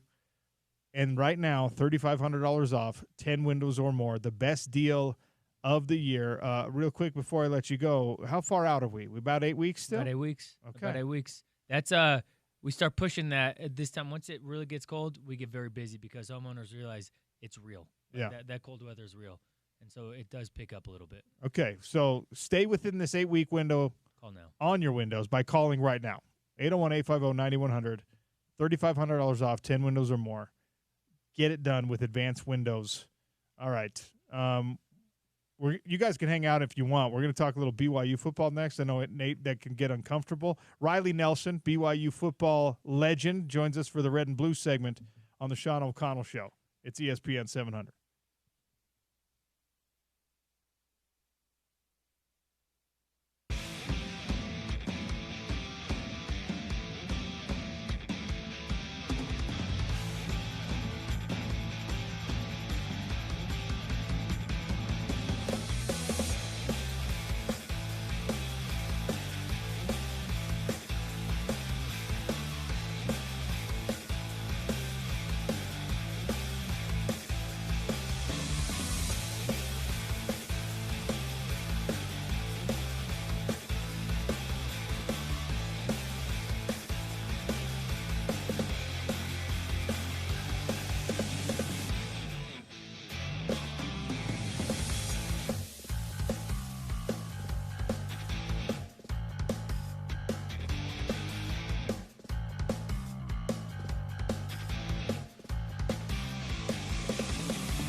the crazy ending to that 2012 Holy War game. That sound courtesy of the Utah Sports Radio Network. Bill Riley, Frank Dolce on that call. Riley Nelson was quarterback for BYU in that game. He's our guest for some red and blue talk. We get a finger on the pulse of BYU heading into the Holy War Saturday night at Rice Echo Stadium. Riley, welcome back to the Sean O'Connell Show. How are you? I was doing better until you made me relive that. Yeah, that was a savage move by James, our producer. Normally, it's like a 10-second bump coming back in, but I guess he just wanted to twist a knife that you probably didn't even remember was stuck in your body somewhere. Oh, are you kidding? I first of all, I remember that evergreen perpetually, always, and then it's even more prevalent during rivalry that it remembers. And look at that time we felt bad because that was our third loss in a row. So we lose on a blocked field goal in 2010, then 2011 they come. I didn't play in that game. I was injured. So 2009 we win in overtime. 2010 we lose on a blocked field goal. I was out with a shoulder injury, so I was on the sidelines for that one. 54-10. I played in the game, but I was a gunner on punt and ran down on kickoff. I didn't play quarterback because I was backing up Jake Heats. That was the year we lose 54-10. And then so that was our third loss in a row, and we felt bad enough, like losing 3 in a row. Little did we know that was going to turn eventually into 9 in a row, and it wasn't going to be until 20. When was the Jaron Hall game? Was that 2021? 2021, yeah, 21. Yeah, it was going to be a whole nother 9 years before we even beat them. But hey, really quick for fans that want to watch, here's how close. Here's what this rivalry hinges on. Go look at that play where my arm gets hit. By the way, credit to Joe Kruger. Joe Kruger just bull rushed my left tackle right into my face. And by the way, Star Lotulele was pressuring me up the middle. Man, those were some great defensive lines. So I didn't really have anywhere to step up. But I'm throwing it to Hoffman. Go watch that clip on YouTube and look how wide open Cody Hoffman on a snake route is wide open down the sideline. I'm going to throw it to him when Joe Kruger just gets his hand right on my elbow, pops the ball up in the air, and anyway, the rest was crazy. But that was the thing. Like I had the dude, I saw the dude, I was throwing at the guy, and Joe Kruger gets like 3 fingers on my elbow in the middle of my throwing motion, and 2 losses turns into 3, which turns into 9. But here we are again today. BYU broke this streak of losing down in Provo and is trying to break what's almost a 20-year streak of losing in Salt Lake City this week. Were you guys favored in that game in 2012? Yeah, so we started off. So the week before, I had injured my back. I had some transverse processes fractures against Weber State, but at the time we came in there 3-0. I don't remember what Utah. I know Utah finished that year 5-7. Which that was so that year we lost to Notre Dame, who finished second in the country. We lost to Oregon State, who finished 9th, and then we lost to Boise State, who finished 15th. So all kind of respectable losses. But our 4th loss that year was to Utah, and I remember it so much because they were 5-7. We lost to all top 25 teams. All our teams were 10 wins. So you don't want moral victories, but at least we lost to some really good teams, except for the fact that Utah. But I think.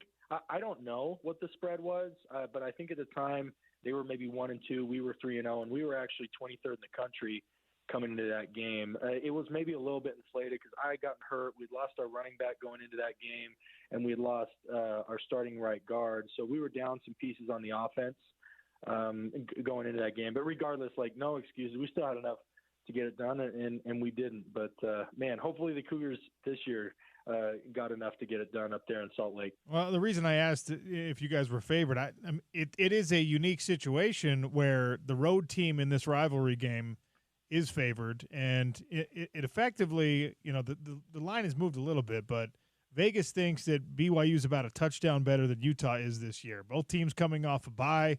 Obviously, BYU's undefeated, and Utah has lost 4 in a row. Do you think that's about the difference between these teams, knowing as well as you do the dynamics and how tough this rivalry is, how tight this rivalry is, and how you can do the cliche thing and throw records out the window, whatever? Do you think it's that BYU might be about a touchdown better? So it's funny. My brother, who was in high school at the time and comes to that game, is like, there's literally dark magic in Rice-Eccles Stadium when it comes to BYU and all that. But I think that magic, that dark magic or whatever, was manufactured by the staff at the time. Here's one of the reasons why I don't feel as much. First of all, like, I think Utah's offensive struggles are legitimate, and I don't know that I have any more confidence in Bajakian than I do in Andy Ludwig. I do think that their defense is tremendous, and you look at how many opponents they've kept below 20 points and this and that. But I also look at, I think BYU's, for example, better than Houston. I think BYU's better than Arizona State. Like, they played some good teams, but I don't think the caliber of BYU. But can I tell you that my number one reason why I think some of that dark magic is lifted, and why I think this year is different than all those previous years in Rice-Eccles Stadium, is because of how many of guys have switched sidelines. Aaron Roderick, 11 years on Utah, different, wide receivers, quarterbacks, offensive coordinator, all that. Gary Anderson, who's a special assistant down at BYU, spent years as, defensive position coach and defensive coordinator. Kalani Sitake has switched sides. Sione Pua is now on the other sideline. Jay Hill now on the other sideline. Like, I think those dudes, like Jay Hill used to be, you could almost always count on. BYU goes up to Rice-Eccles Stadium. You could almost always count on a defensive or special teams touchdowns. And not that they don't have guys capable of doing that in that staff, but the guys who did it during that 9-0 stretch, during that decade long of Utah dominance, all those dudes are on BYU's sideline now. So I gotta believe that whether it's through scheme or whether it's just through mentality or approach to this rivalry, that BYU has a lot more working for them going into this game than they have in years prior. We're talking the Holy War rivalry ahead of this game Saturday night at Rice-Eccles Stadium with Riley Nelson, former BYU quarterback, in the red and blue segment here. This game, we were talking about this with Scott Mitchell, talked about it with Kyle Whittingham earlier on the show today. You can solidify your status as a legend, or you can create legendary status for yourself on either side of this rivalry, sometimes with a single play. We know the catchphrases that have gone down in either fame or in infamy, depending on which team you're rooting for. If there's going to be a BYU player who, I don't know, solidifies legendary status or emerges as a legend from this game, who do you think that could be?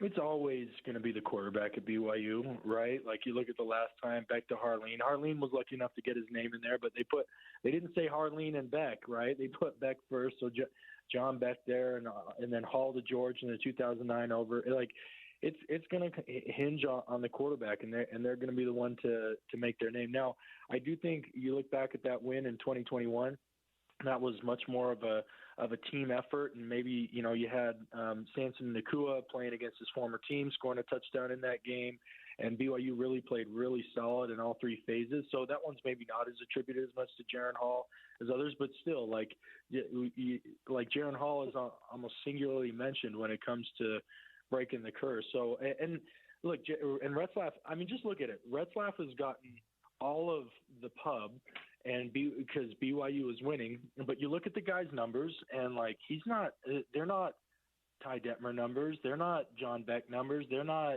Jim McMahon numbers. Like, he's playing good, solid quarterback. He's throwing for 230 a game. He's averaging just below 2 touchdowns, 2 passing touchdowns a game. Like, he's not lighting the stat sheet on fire yet. The dude is, emerged as the leader and the captain and the tone setter for this offense. So the answer is it's going to be Jake Retzlaff, who's going to be the one that's going to be remembered. Now, who are actually going to be some of the key players in the game? I think that offensive line is going to need to show up, because, as always, that Utah defensive front seven is as solid, disciplined, and talented as they're going to face in the conference. And so those guys are going to need to come to play. And then on the defensive side of the ball, I think those 3 linebackers and Taggart, Kelly, and Glasker, they're the ones that are going to make that go, and they lead. That linebacker unit leads this BYU defense in interceptions, and they're going to need to come up, I think, with a big defensive play there. But so long answer to a short question, but I think it's going to hinge the linebacker play for BYU and the offensive line play. But when it's all said and done, it's going to be, honestly, if BYU is able to pull off the win, Jake Retzlaff is going to be remembered as the quarterback for leading them to victory, as is always the case at BYU. All right, more of a big picture question. Doesn't have much to do with this game. Before I let you go, BYU in the college football playoff rankings, the first one that came out last night, number 9. And then, of course, they put the bracket up there, and BYU, first round bye, as the projected conference champion for the Big 12. Do you like seeing that? Do you want to, no, let this team still play with a chip on its shoulder as an underrated squad? How do you think the college football playoff ranking of number 9 and then the projection fits with BYU and the culture they built down there right now? Yeah, I think I like it, and I mean, for anybody who's followed college sports for any amount of time, this shouldn't come as any surprise to you guys. They're gonna whether it's a committee or whether it's a poll or whether it's the BCS, they're gonna find their way to what we've all anointed as the blue bloods. They're gonna find a way to puff those guys up or inflate those guys' status above the status of someone like BYU. So yes, I do like the 9. It's something they can, or the 9, the 9th slot. It's something they can motivate them. The awesome thing is they control their own destiny in getting into that 4 slot, right? If they win out the rest of their games. Here's what's going to be a little bit funny though, because I want my alma mater to win every game and have all the success. I love the prospect of having a home game, right? That as I can't remember which bowl that 4 is slotted into. I think it's the Orange Bowl, or maybe it's the Fiesta Bowl or something. Fiesta Bowl, I think. Bottom line, yeah, Fiesta Bowl. There you go. I like the prospect. So here's what I'm saying: like finish out the win, but maybe you lose a tough game in the Big 12. You end up being the 2nd seed and getting a home game, right? It's falling in somewhere into that 5, 6, 7, 8 slot. And you get to host a home playoff game in Provo in December. I think that would make for the stuff of legend getting a home game. But then again, if you get to bypass that and be right into the second round playing in the Fiesta Bowl, that's pretty sweet too. But I like the committee kind of giving them locker room material, because the reality is at the end of the day, it's all going to be settled on the field. They still got 4 more games to take care of business, and if they take care of business in those 4, they're going to have a 5th before the brackets are settled. So it's fun. I like the committee giving BYU as much locker room and motivational material as possible. And really, as a fan, it doesn't affect my happiness one way, either way, where they're ranked in week 9, 10, or 11. Ultimately, what I care about as a fan is where they position themselves when the dust settles in the final bracket. Riley, appreciate your perspective. Thanks for walking us through your experience in that crazy finish in that 2012 game. Great insight, man. Appreciate you. You bet. Happy to be on. Riley Nelson, BYU football legend, former quarterback. A couple of things there, right? He said, go watch the end of the game and look at the path of his arm being affected basically by Joe Kruger. I went back, and while we were talking, I pulled up the final 5 minutes of the game. Of course, he's dead on. That's exactly what happened there. But then also watching the blocked field goal attempt, Star Lotulelei, who's one of the great interior defensive line stars really in the history of this Utah program, just made the play. Star Lotulelei just said, I'm bigger than you. I'm going to push you back into effectively the holder, and I'm going to put my arm up and block it. Like, that's one of the things that you could rely on from Star. You could rely on that kind of stuff from these, like, mega players. Utah doesn't have that havoc defensive star this year, even though the defense is awesome and the numbers have been good. In moments like that, you weren't surprised when Star Lotulelei just said, I'm the alpha dog on this entire field. I'm the best player on the field right now, so I'm going to go make a play. I don't know who that is for Utah this year. I honestly don't know even really who it is for BYU outside of Jake Retzloff right now. And Jack Kelly has done it for their defense several times this year. But it's one of those things that as Riley told us, go back and watch the end of the game. I was reminded, just like, yeah, there were times when that Utah defense, when Morgan Scalley was on that defense, when Eric Weddle was on that defense, when Sean Smith was on that defense, when Star Lotulelei was on that defense, you just knew that guy, if he wanted to, could flip that extra switch, and there's nothing the opposition could do. Who's that guy for Utah this year? I don't know. We got to take a break. It's the Sean O'Connell Show. Zachariah Hour coming in like 5 minutes. ESPN 700.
we're closing it out with Advanced Windows. They're not really closing it out. They're not closing out, but they are giving you closeout prices. It's insane. $3,500 off 10 windows or more, but you got to get on the schedule, 801-850-9100. And we were talking about this after we went to break last time. You'll even that price today. They can procrastinate unlimited here. Look, a lot of homes are going to want to do rains. But some homeowners wait until spring just to kind of get through the holidays, whatever it is, their personal reasons. If that's you want to do that, lock in the price today. Today, we're going to do the $3,500 off. You're going to lock in the 2024 pricing, and then will give you the ability to have those windows installed in the spring. We have control of everything. We are the manufacturer. We sell the windows, we manufacture, we install, and we have the warranty. We're able to do that for homeowners. Where oftentimes you're going to have other companies that might not be able to be as flexible as we are because of the control of everything. $3,500 off 10 windows or more. You can lock it in today at that 2024 price. Look, I've been deliberately avoiding any kind of political discussion today, but we just had an election last night, right? And there's always questions about what the financial future looks like when there's a transfer of power and whatever else. So maybe that's a reason, if you're out there listening, where you're like, I don't know what interest rates are going to look like next year. I don't know what inflation is going to look like next year. You don't have to worry about what it looks like next year because you can lock the price in today because Advanced Window Products, they love you. And they're going a little bit crazy today, but also they love you. When the show had the pet doors, all right? Spoiler alert, that's going to be yes. So, and situation. I got you. I got 7 glass door house. You could put in a sliding glass door. Yes, without a doubt. We can put in a sliding glass door, the French door, atrium door, but really, those doors in the back of your house where you utilize a high percentage of the time to let your pets in and out, we could put it insert in that. It's amazing because you don't have to change your door. Like, it's just literally taking the piece of glass that's in there. We build a custom insert that fits in your existing door, and we just swap that out, and it makes it super easy for homeowner. Changes your life. You don't have to open that door. Can I lock it? Can I lock it a discount today? Hey. Can I lock it a discount today? If you're offering it to everybody else and you're not going to offer it to me, I'm going to feel a little bit attacked. You know what I mean? Yeah, you'll pay a premium. Oh, no, we got you. That's fair. We got you. It's right here in Salt Lake City. Everything. One-stop shop. Make the sales call today, 801-850-9100. Make the appointment. Get them out there to measure your windows, educate you on what the installation process is going to be like. 8 weeks from now, you've got a brand-new look on your home. And then 8 weeks after that, if you're not happy with something, you can make a phone call, and the warranty is going to cover it. And 8 years after that, the warranty is still going to cover it. Advanced Window Products really is the best in the business, and they're right here. And it's a couple of guys that we get to hear and talk to on a regular basis. You're taking off after this, right? You're not going to be in the building anymore after this? We're gone, and I'm taking my cookies with me. Nate's offended because I'm fasting and I didn't eat one of the cookies that he offered my chip for me. cookies and cream cookies. It's All just, right, I don't remember that. Okay, it's like my mom. Definitely on that insert. You just wait. Okay, wow. I'll eat the cookie. Okay, I'll eat the cookie. Eat the cookie before we go. Or Saturday. Holy War. 14 to 7. Love Wow. game. The mayor of Sac Lake City, Wow. of course, goes with his on there. Wow, what a son that was. He really on that one. Yes, this is going to be a great game. Yeah. Say it with yes, man. Yeah. Let's go. Yeah. All right. Thank you. Thank you for off from Advanced Windows. The begins next. A quarterback battle heading into week 9 of your season. What does that actually mean for the Utes? It's the Sean O'Connell Show on ESPN 700.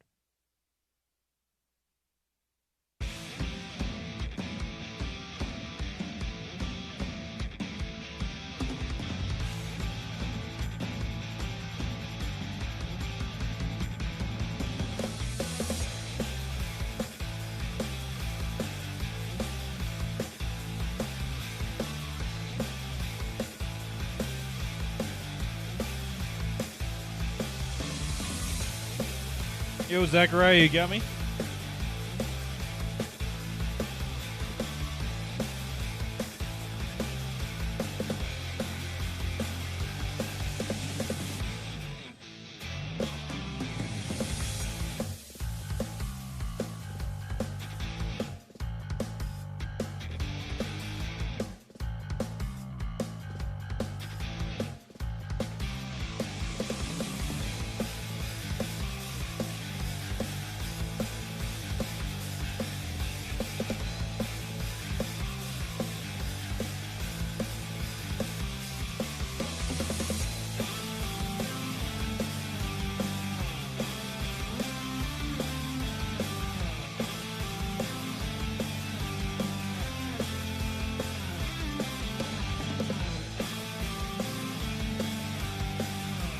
Hey, Zachariah, you got me? Yeah, what's up, man? Yeah, I got you. It's all right. I just saw you start calling me. My bad. Not getting back. You heard programming, right? Okay. Okay, cool.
And we have carved out 11 minutes. We're 11 minutes late. That is a 15-yard penalty on us as we get to my guy, Zachariah. James, I'm going to blame you because you're the one who's supposed to keep us on task here. All right? You're producing the show. Hey, when you're the leader, you got to take responsibility. You can't just get the credit. You got to take the blame, too. So I will fall on that sword. Zachariah, accept my deepest apologies for James's poor performance. I'm sorry. You know what? You guys are both Seinfeld fans, right? You remember the episode that they did in reverse, and George kept saying, "You can stuff your sorries in a sack, mister." And Seinfeld said, "I don't even know if that's a phrase." And I don't know if it's a phrase or not, but that's what I'm going to tell you. You can take your sorries and you can stuff them in a sack, mister. All right. That's fair. I deserve that. That's fine. It's look, it's great to talk to you. It's always a pleasure. I'm glad you're joining us on the show today. I wanted to jump in right away and talk about the situation that Utah football is in heading into a rivalry weekend. So before I do that, do you have anything you need to get off your chest? I know that's usually kind of your thing. You gotta get it off your chest. You got to air a grievance, Yeah. even though it's not officially the airing of grievances. Okay, so go ahead. Go ahead. Okay. Okay. Number one, just like if we're talking macro, not micro, I'm just so disappointed and sad about this Utah Utes season. I went down there for the sales meeting, met James in person, talked with a bunch of guys, met Scott in person, saw my boy, Billy boy, and I had so much hope for this season. And and now we're talking quarterback controversies. So that's just one grievance. Then I'm tired of being the Rodney Dangerfield of this program, ESPN 700. I got my guy Spence Checketts always avoiding the crosstalk when I fill in for you. And then I got you coming in for the Zachariah quote unquote hour. And yes, I'm doing air quotes. Once James figures out how to put me on video, which I think is a conspiracy theory, because just like you're slightly older than me, OC, you're just slightly not as good looking as me. So I don't think you want me on the YouTube feed, which is, I think, a big conspiracy thing. So first of all, 41, actually, James. First of all, 41. You're older than me, I think. That's not true. Okay, we need birthdays now. No, you know what it is? I'm older, but he somehow graduated before I did. That's where I get thrown off. He graduated like a year before me. I was so smart. Yeah, because I was like Doogie Howser. They moved me up. Actually, you know what actually happened? This is funny, and then we can get into whatever you want to talk about. This is the last thing I want to get off my chest because it's actually a very funny story. My mom took me to the playground when I was young, and she got made fun of because they thought I was so much older because I was so much taller and bigger. So she put me in kindergarten a year early. That's an actual fact. That's so funny. And I know families who are like that, where they have these giant kids, right? And everyone's just like, oh, that's okay. Your kid's like developmentally delayed or whatever. Just like, no, that's just a gigantic. I'm just taller and bigger than everyone else. Yes, that's exactly right. Yeah, it's like, why is your kid acting like a 3-year-old when clearly he's 6? No, it's because he's actually 3. Yeah. I know. She literally got shamed into putting me into kindergarten early. Should we make a movie about your life called Zach? Like Jack. No, see, James, 5-yard penalty on you. Yeah, I don't know. Just terrible. Hey, Zach's mother. You know what? That's me blowing the whistle on myself, by the way, because I have to do that when you throw flags on me. OC, that's kind of his role on the show, though. He does the obscure references. Yeah. I'm sure there's a large part of the audience that loves that. I mean, you and I don't. I would have thrown a flag on him, too. I'm just saying there's people out there that are nodding their head in agreement. Like, that movie, Jack. That's exactly what I was wanting to hear reference today. It's a great Robin Williams movie. Oh, my gosh, dude. It's ridiculous. R.I.P. to the great Robin Williams, by the way. By the way, James. All right, let's talk. The only time I really, truly needed James and his movie aficionado status, the only time on the show. I listened yesterday. I was screaming into the radio. I have desperately needed it. Was yesterday when I opened the show, and I was talking about Utah football being planet Earth and BYU football being the asteroid from Armageddon. Love Armageddon. And one of the great blockbuster films of the 90s. The other Zach let you down. And filling in for James and for Alonzo producing was Zach, who is like 9 years old, and he's never seen Armageddon. So I had to explain the entire concept of the movie to him. It was fantastic radio, too, that 10 minutes it took you to explain Armageddon for. Poor OC has a producer that has obscure movie references, and then the one time he does it himself, even though he doesn't like doing it, he doesn't have the guy to help him out on the other side. I would have been terrific yesterday on the Armageddon reference because I love Armageddon. So is that a flag on you for handing off the duties to Zach, or is it a flag on me for doing the Armageddon thing when you weren't behind the glass? Yeah, I think it. Well, 50-50. As the leader, I will fall on the sword. As the boss, yes. Anyway, by the way, also the buck stops here, OC. I do take umbrage because that is not an obscure movie reference. No. Armageddon is not obscure in any form. No, it's just our guy Zach Robinson. That's the other Zach who's doing a great job starting off. He's just a little too young for it. Anyway. It was a great analogy, too. Is it not a perfect analogy? It was fantastic. Everything about the analogy, Zachariah, fits, right? You have this unstoppable force right now in this asteroid that appears to be hurtling towards the inevitable doom of something. In the movie's case, it was Planet Earth. In Utah football's case, it's this 2024 season and the program hanging by an absolute thread. And what is the solution? You get a band of roughnecks, you go up there and you drop a nuke down in the middle and you blow it up. And I wanted to know who was going to be the nuke. I said that the offensive line had to be the nuke, but man, it was so close to being actual radio gold, and instead I wasted a bunch of time explaining things. Oh. I mean, that's what happens when you're dealing with millennials. Is he even a millennial? He's probably a whole other. I think he'd be Gen Z. I think Zach. Yeah, our guy Zach goes into the Gen Z category. Yeah, we're so old, OC, that there's like a whole nother generation even before our generation. That's right. Anyways, yes. I love the analogy. I mean, the crazy part is, OC, when we were talking prior to the season, and I know, and credit to you, you gave a lot of love to BYU. You were like, don't sleep on this team. And James has talked about whether or not you guys responsibly gambled on the over for the BYU win total. I mean, if we were going into this game and one team was going to be 1-4 in the conference and one team was going to be 5-0, you would have guessed it would have been reversed. And as you've also pointed out, a lot of times in these holy war games, it doesn't matter what the records are. So I expect this game to be close. I am this, though, OC, and I don't want to – I want to ingratiate myself as much as I can with my beloved Utah, Salt Lake City adopted family. So I don't want to, pee anybody off. But I would expect this spread to be a lot larger than it is.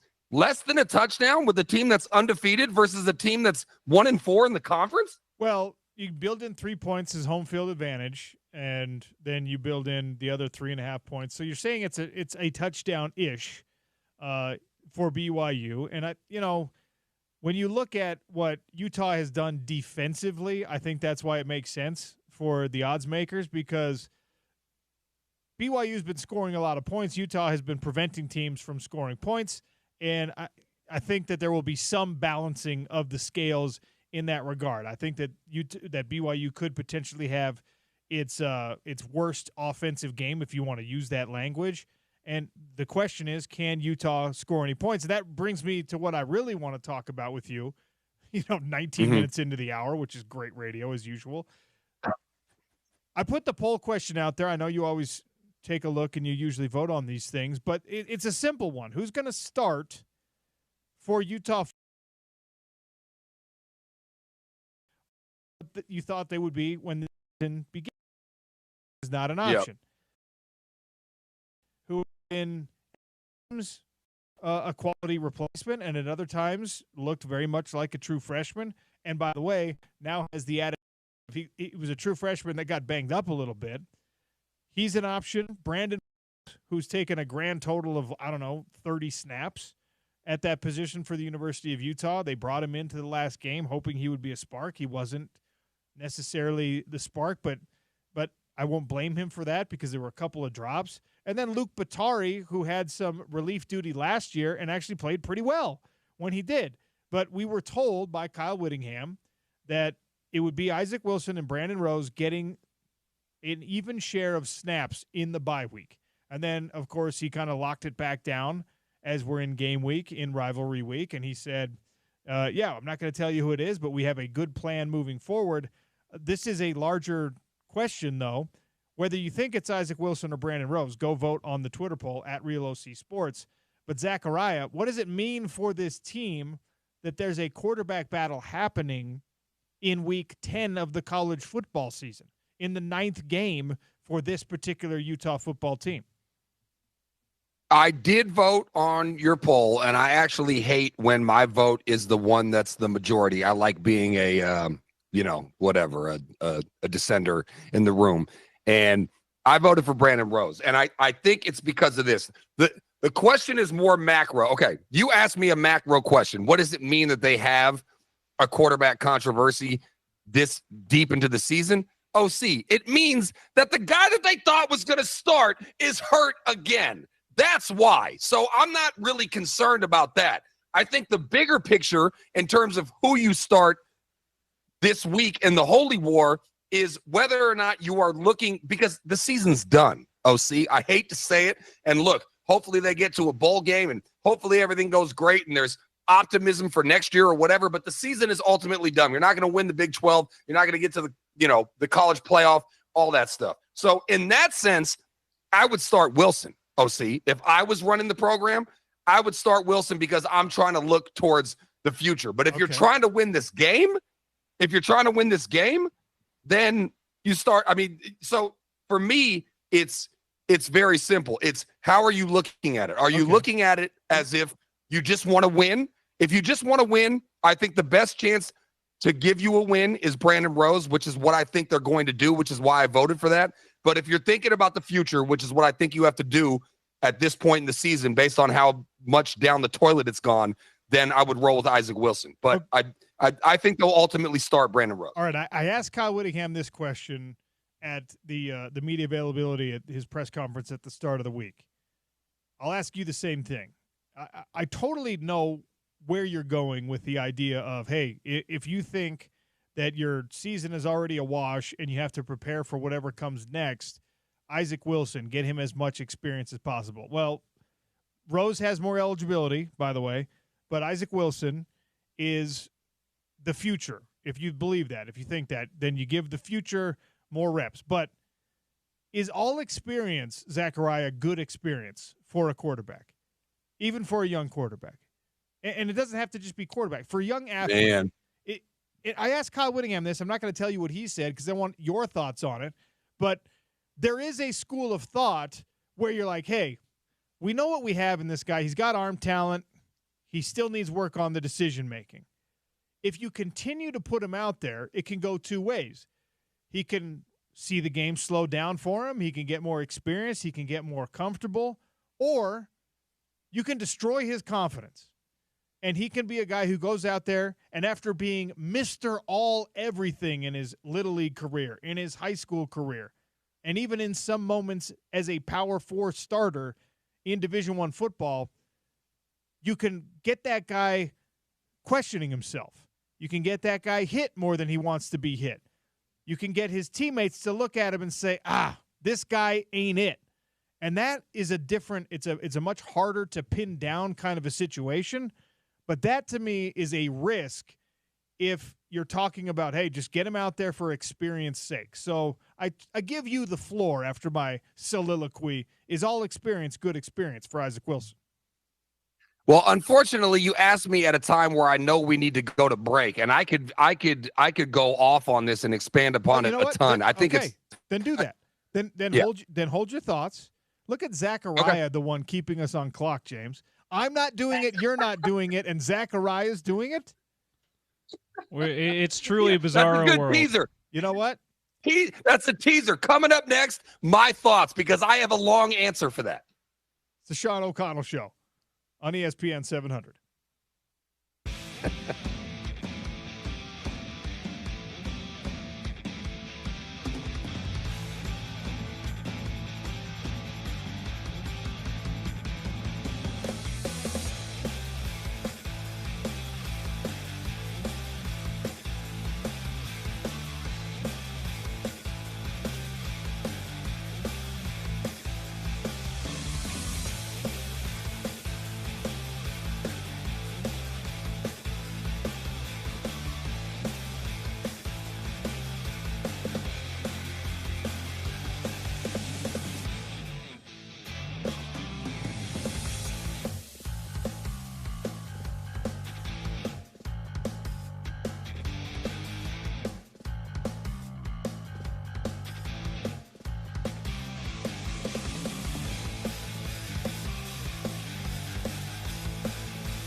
Wilson in the gun. Pressure coming. Throwing outside. And nearly caught and intercepted.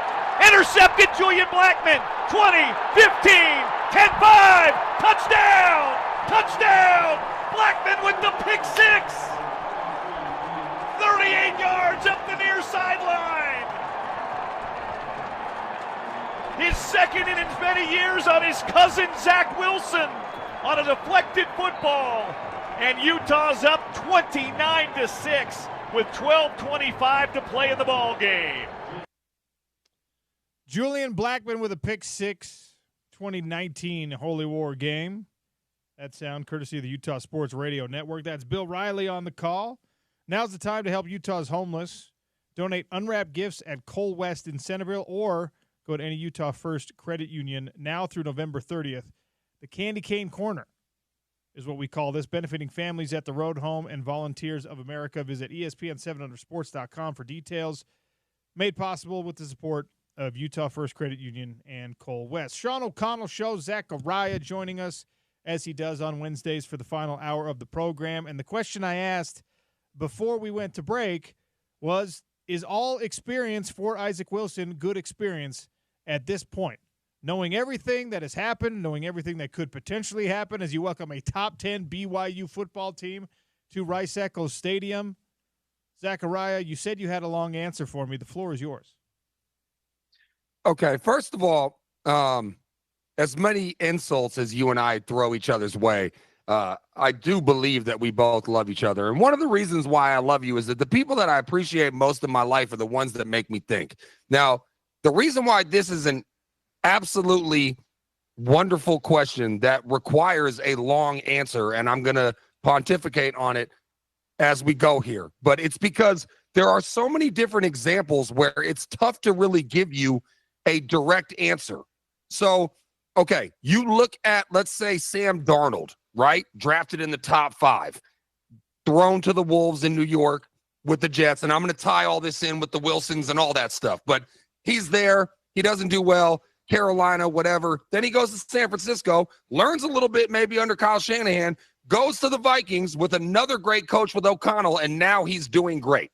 You got Zach Wilson, who's the brother of a situation that we're talking about. He goes to the Jets, drafted number 2 overall or whatever it was, and then he completely flounders, now with the backup in, I think, Denver. So you have those examples. Then you have examples like Patrick Mahomes. He studied under your buddy, OC, Alex Smith, right? And then hits the ground running. Granted, he has Andy Reid as his head coach and play caller. So there are so many different examples of times where guys were thrown to the Wolves. Look at Baker Mayfield. He went there. I don't know why the Browns didn't respect him as much as they did. He won them a playoff game, but then he flounders. I think he went to Carolina too. Then he goes to the Rams, and now he's in Tampa, and he got a fat contract, and he's got them looking like a playoff team. So I guess my answer is this. I think ultimately your surroundings have a lot to do with your success, right? If James was a horrible producer and didn't book any guests and didn't play any sounds and didn't do anything for you, would you have a great show? Would that be on you? Would you be a bad host? Or if you had the best producer ever and he got all the best guests and he played all the best sounds and he did everything great coming in and out of the breaks or whatever, does that – so the answer to your question is I am going with the future. I would go with Wilson. I don't think he's going to start. If you look at the quotes from Coach Witt, he basically said, we've got a plan right now. We'll keep it to ourselves. We have a plan going forward. Nothing is ever set in stone, but we've got a situation that is best for us and gives us the best chance to win. I think in terms of who gives them the best chance to win, it's Brandon Rose. But if I was running the organization, OC, and I have no say over there, unfortunately, I was there for 3 days, was hoping to go to 2 practices. I didn't go to any. But if I had any say over there, I would go with Isaac Wilson because I think that is what your future is. So I feel like a message is being received, guys. I will do better. What are you talking producer? No, wait. I didn't throw any shade your way. I did not throw any shade your way. I will take responsibility as the leader of the ship, the captain of the ship. No, that is not where I was going. That's what you took away from that entire 5 minutes, James? All right. Yeah, fine. that's not what I said at all. My point task. is your surroundings do affect your productivity. That's a flag on me, okay? And- James, spoiler alert, it's not always about you, got your James. feeling. All right. But, okay, so 31% of Utah fans, I think, might be on the same boat with you, Zachariah, thinking that, look, this is Isaac Wilson's ship now. You've already handed him the keys, and you stick with that, better or worse. Of course, as long as he's healthy.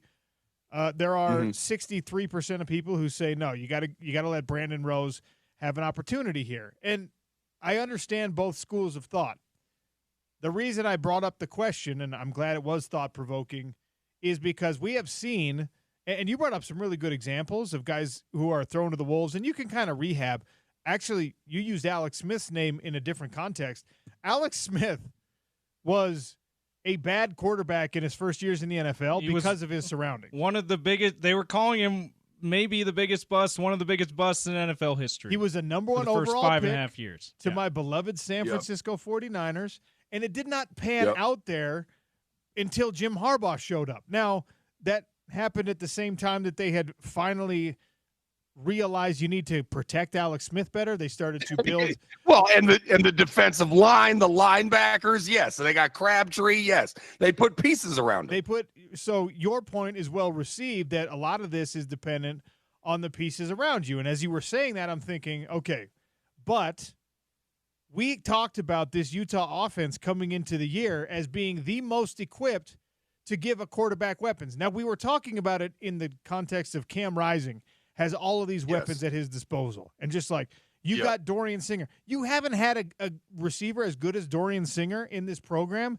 in 10 years. You've got Dorian Singer. Yeah. Brant Keithy is going to go down in the record books officially and in people's court of public opinion as one of the great playmakers in Utah offensive history. You've got a cast of characters in the tight end room around him that is also really good. Unfortunately, you lost Money Parks, but you've got like Dijon Stanley. You've got these opportunities, I think, to get some of these guys some touches. And we talked about it, and this is where I've been like pushing back on some of the doom and gloom about this Utah football program. I'm as disappointed in the skid as everyone else is, but it doesn't mean that the talent is not there to make things better.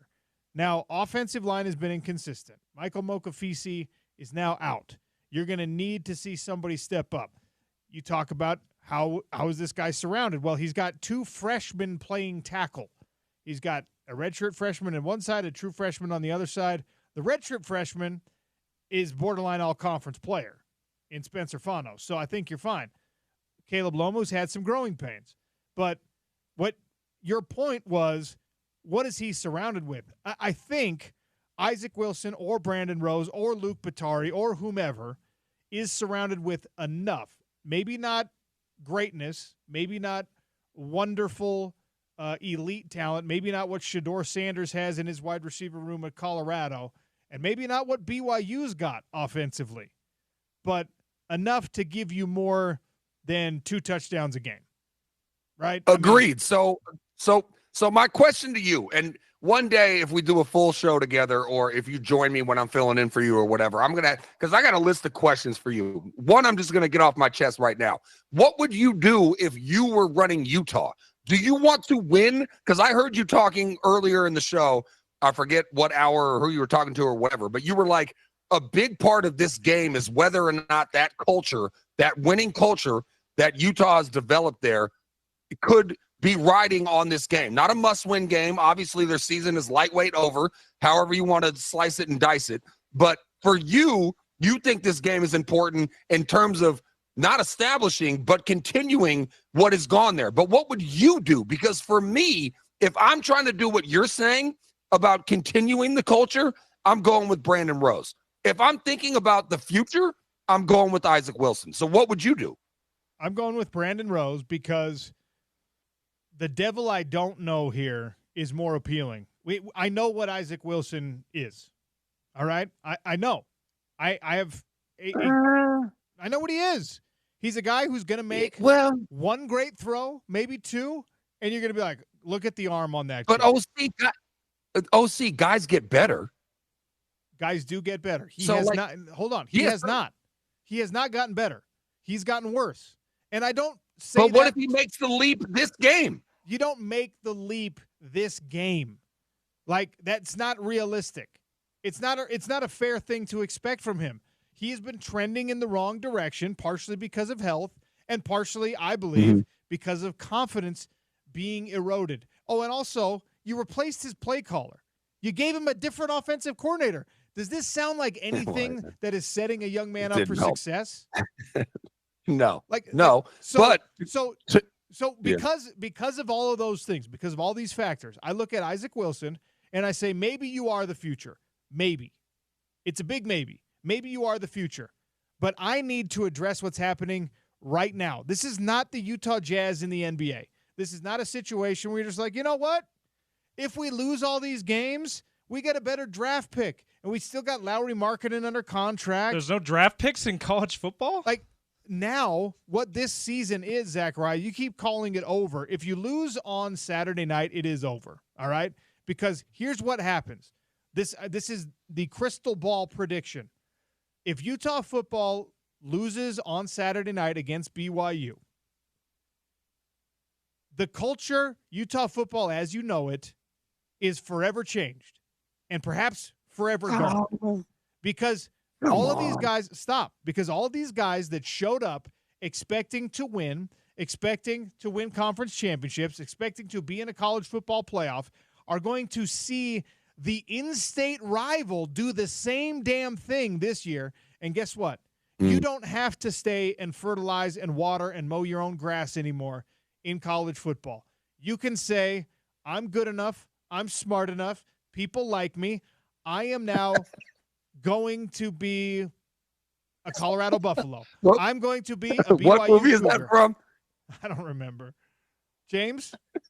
I'd drawn a blank. I'm good enough. That's I'm my smart bad. enough. And damn it, people like me. Something like that. Yeah, anyways. But Yeah, do no, you see I what hear I'm you. saying? I mean, I don't. You have to. Yes, I do. If you don't beat BYU, your season truly is over, and the trajectory of your program takes at least a left turn. If not like a collapse, it causes at least a left turn. And I'm not comfortable with that. Even saying that on these airwaves gives me an icky taste in my mouth. It makes me feel like, what are you doing here? But that's what will happen with Utah football if you can't find a way to beat BYU. And Isaac Wilson, I have belief that someday he'll be a great college football quarterback. He's not right now. And I don't know if Brandon Rose is. I don't know one way or another if Brandon Rose is. Brandon Rose could be 10 times worse. You could put Brandon Rose in to start, and he could throw 4 interceptions in his first 4 throws, and the game could be over in 9 minutes. But what I know about Isaac Wilson leads me to say it's going the wrong direction right now. Let's see if something else can spark us. Let's see if something else can be different. And I think And that's fine. And if you're putting that much emphasis on this game, then yes, I think like I said, I voted for Brandon Rose. I believe that they're going to put out the quarterback that they think will give them the best chance to win the game. So I think that would be Brandon Rose. I'm just saying, from my standpoint, I like throwing it. Well, that's a terrible comparison. What can I do that's not offensive? I was going to say throw a kid in the middle of the ocean and see if he can swim. No. But obviously that's like, no, that's offensive. Don't do that. And anyway, my point is, throw something to the wolves. There's a phrase in there that's not offensive. Whatever that is, what I'm saying. Throw him to the wolves, I think is what you're going for. I love the line. Yeah, what can I say that's not offensive? Well, it's like, I have friends that have young kids and they're like learning how to swim or whatever. Like, just throw them in the water. They're going to learn how to swim. Anyways, I'm also that's actually not how I'm also not a parent, but also I'll be right there if they drown. It's not like I'm going to let them die. Anyways, my point is I like more that standpoint based on where the season is going. But I do appreciate your sentiment that this game could have bigger ramifications for whether it's recruits or whether it's just general morale. And if you're going to do that, then I think Brandon Rose gives you the best chance to win. All right. And I think, and normally I'd be the guy that says, wait a minute, the whole season never rests on one game unless it's the championship game or whatever. But in this case, because it's the rivalry game and because of how the landscape of college football has changed, you can be a great program one year and then be a mediocre program the next year because of transfers and because of transfer portal and how willing people are, good players are to leave programs. I mean, and here's the thing. If they beat BYU and they get one more win, looks like UCF looks like the most likely of those games. But, we'll see. The way they played, you can't really guarantee anything. And you get to a bowl game, I'm not sure that stops a mass exodus to the transfer portal if that's the way kids are starting to think. You're right. But it gives you a chance, though. It gives you a chance, and you can still try to salvage something. You lose this game, you're probably losing. You're probably losing to Colorado. You're probably losing to Iowa State, and then you ran out of games to try to make a bowl game. The thing is, when you talk about the importance of one single game, and all these coaches do the coach speak thing, and they say, "Oh, it's just like any other game, 1 week at a time, one game at a time, one win at a time." Yeah, that's correct. Except at some point, you do that, and if the results don't go your way, you're 4-4 heading into a game against your rival, and you're at risk of missing a bowl game and being sub 500 for the first time in how long? Like 12 years, right? The 2012, was that the last year? 2012 or 2013? Somewhere in there. The reputation you have built in college football is death taxes and Utah football being competitive and nasty and Rice-Echo Stadium being loud and full and crazy. All of that is at risk right now. That's national college football analyst Joe Klatt's line. That's not anyone here locally. Death taxes Utah football. That's your reputation. Yeah. And what do I keep saying about a reputation? The problem with having one is you have to live up to it every damn day. And Utah football has not done so this year. You get this interesting little reset button with a bye week right before the BYU game, an opportunity to potentially have your new play caller working with a new quarterback. I mean, it's far from an ideal scenario, Zachariah, but it's an opportunity to turn a corner in this season. And if you don't, and the odds are stacked so far against you. But if you don't, then like James said, you're not going to beat Colorado. You're not going to beat Iowa State. Maybe you find a way to beat UCF. Probably not. And now you have no chance of convincing people like, hey, that was just an anomaly. That was just an accident. That was just a weird season. That was a few bad games. That was a streak where we didn't know how to react to the loss of Cam Rising again. You have to have an answer here. And if you don't, go ahead. Oh, no, I was just going to say you got me fired up. Now, I think you said that you were going to fly me out for this Holy War game. You want to come? You want to come to the game? I mean, I would love to go to the game. All right. But James, anyway, the point is, he's the boss. James is the boss, so James is the one who's gonna put it in the budget. It's on James. Yeah. Well, I'm just buck stops here, guys. I'm gonna. Don't worry. I got the responsibility. He said it. You said it preseason, but I will tell you this: you've got me jacked up for this game now because in a season where I don't think we're going to see a Big 12 championship game, this kind of feels like the championship game. So it's kind of like I'm fired up. I mean, I was down in the dumps every time. I've watched every snap, go back, watch it, see who did what, this, that, and the other, take my notes, blah, blah, blah, blah. But I'm jacked up now for this game because you got me feeling like the future of the Utah program resides on this Holy War game. It kind of does. I mean, the asteroid's coming. Let's go back to the Armageddon, baby. Armageddon. We call it Ute-mageddon. All right. Ute-mageddon. There is an opportunity for Brandon Rose to be Bruce Willis or whoever it is, Isaac Wilson. Harry Stamper. To lead that crew of roughneck ne'er-do-wells up to save the bleeping world. But it's a long shot. how many algorithms, how many different permutations end with this not being Earth being destroyed? There's only one. And you know what? It's successful. And then the ultimate heroics of you close the pod and Ben Affleck, you go take care of my little girl, right? It's just like this hero. You could see a hero emerge. Yes. And just imagine the text line, your Twitter feed, the phone line. If Utah beats BYU, it will be so lit for like the next week for you at least. If Utah beats BYU, I can already preview what the Monday show is going to be like. Kyle Whittingham press conference ends. We immediately come to live air, and it's just me singing the theme song from Armageddon like I'm Steven Tyler. You know what I mean? And it's me. You're gonna go Aerosmith on the people. Don't wanna close my eyes. Just the whole show. You'll be like, please stop singing. I don't wanna fly, I wanna sleep, 'cause I told you so, and I don't wanna tell again. Yes, it's gonna be the best. It's gonna be the best show ever, and it's gonna be terrible radio. You know what?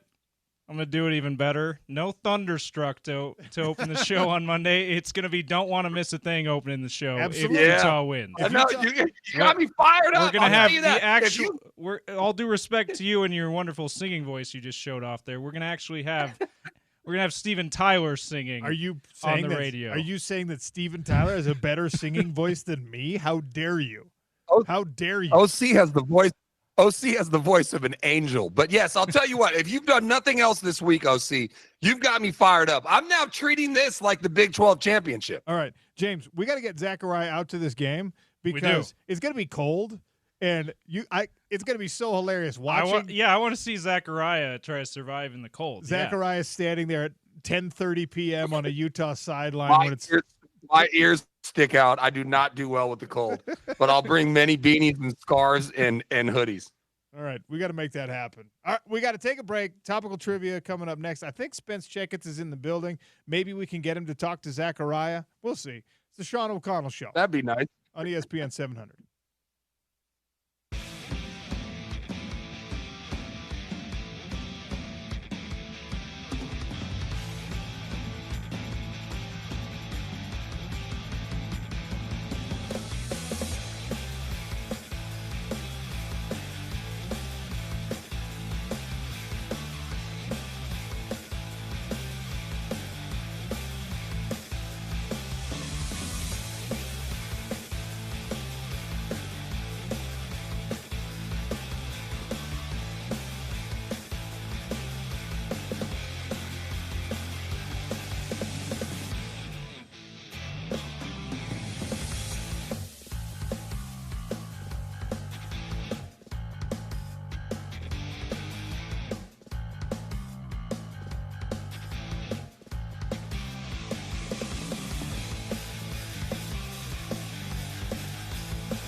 All right, closing it out with some topical trivia here on the Sean O'Connell Show, finishing up the Zachariah Hour on a Wednesday.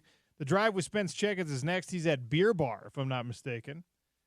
So we won't have him in for some crosstalk. Lemon Shark gift card, Lemon Shark Poke right here downtown, about a block east of our Broadway studios.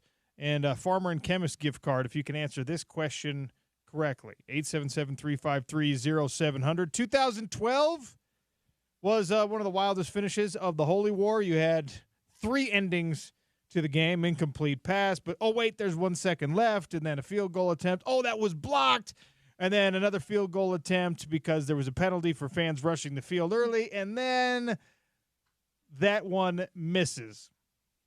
Which legendary Ute blocked the field goal in the middle there? 877-353-0700. First correct answer gets a Lemon Shark Poke gift card and a Farmer and Chemist gift card. Zachariah, any final thoughts as we send it off to Spence Checketts? Did we lose him? He looks like he's still connected. He might just be protesting because Spence doesn't want to talk to him. A silent protest? So he's like, I'm not going to talk. A silent Maybe protest that's what's going by on. Zachariah? And it looks like, Zachariah, it looks like you're still connected. If you are, this is your chance. You know what he's probably doing? He probably is listening to Aerosmith. He put a different set of headphones on, and he's listening to Don't Want to Miss a Thing. It's an emotional song, so he might be crying. It is. And he's missing this, so that's too bad. How did you vote, by the way, in the poll today, James? I voted Brandon Rose because, well, it's a tough one because I think the majority, or I can't say the majority of the fan base, but I think there's a good number of the fan base that's pining for Brandon Rose just because he's something different, and I don't think that that's the right reason to do it. But on the other hand, I'm with you. I think we've seen how good Isaac Wilson can be this season, and there's no reason to chance eroding his confidence any more than it maybe already is. I also say this because there's a lot of people who are just like, well, you can't bench him because then he's going to leave or whatever. I've been saying this for weeks. I don't think that's true of Isaac Wilson. Yeah, I don't. His dad was a Ute. Yeah. His family has been in this high-level competition. His brother is an NFL quarterback. His sister is like a high-level dancer. His mom knows what it's like to be involved in all this kind of stuff. And they've seen what happens when a quarterback's confidence is destroyed. And I think Zach is one that will probably say the grass isn't greener, man. It's not. Like it's better to stick it out. And I think I would guess, and I don't know how close their relationship is, but it sounds like it's pretty close brother relationship. I would guess that what Zach says and the advice that he may or may not be giving probably holds a lot of weight for Isaac. So I would think that that's the advice he's probably getting because he's seen it. The grass is not greener. Zach might say, "Hey, go to BYU." In that case, like if BYU, that's the only thing. And I've said that privately. I think the only chance he leaves is if BYU makes him an offer he can't refuse or something. But I don't know. I don't know if that's happening. So we'll see. Jake Retzlaff is a junior. Yeah, he's got one more year. And I don't know if he's played his way into a draft situation. I don't know if look, Jake Retzlaff has a great story at BYU. The first Jewish quarterback to start at BYU. I don't know if USC is calling Jake Retzlaff, is he going to USC? If Lincoln Riley is throwing a bunch of money at him, is that a call that he's willing to take? Like, they're moving on from their starting quarterback. Miller Moss is being benched this week at USC. So there's a lot of things at play here, but I don't think one of the things at play with Isaac Wilson is, well, I'm going to throw a fit if you don't start me. I just don't think that's how he works. I don't think so either. And I think, honestly, the times that we've gotten to talk to him at practice when they've made him available, he seems like a kid who has a really good head on his shoulders and is self-aware enough to be able to take being benched well if that's what it comes to. All right. Thanks to everyone who joined me on the show today. Morgan Scally, Kyle Whittingham, Scott Mitchell, Riley Nelson, Zachariah. All of that sound available at ESPN700sports.com. Stay tuned for The Drive with Spence Checketts. This is the Sean O'Connell Show on ESPN.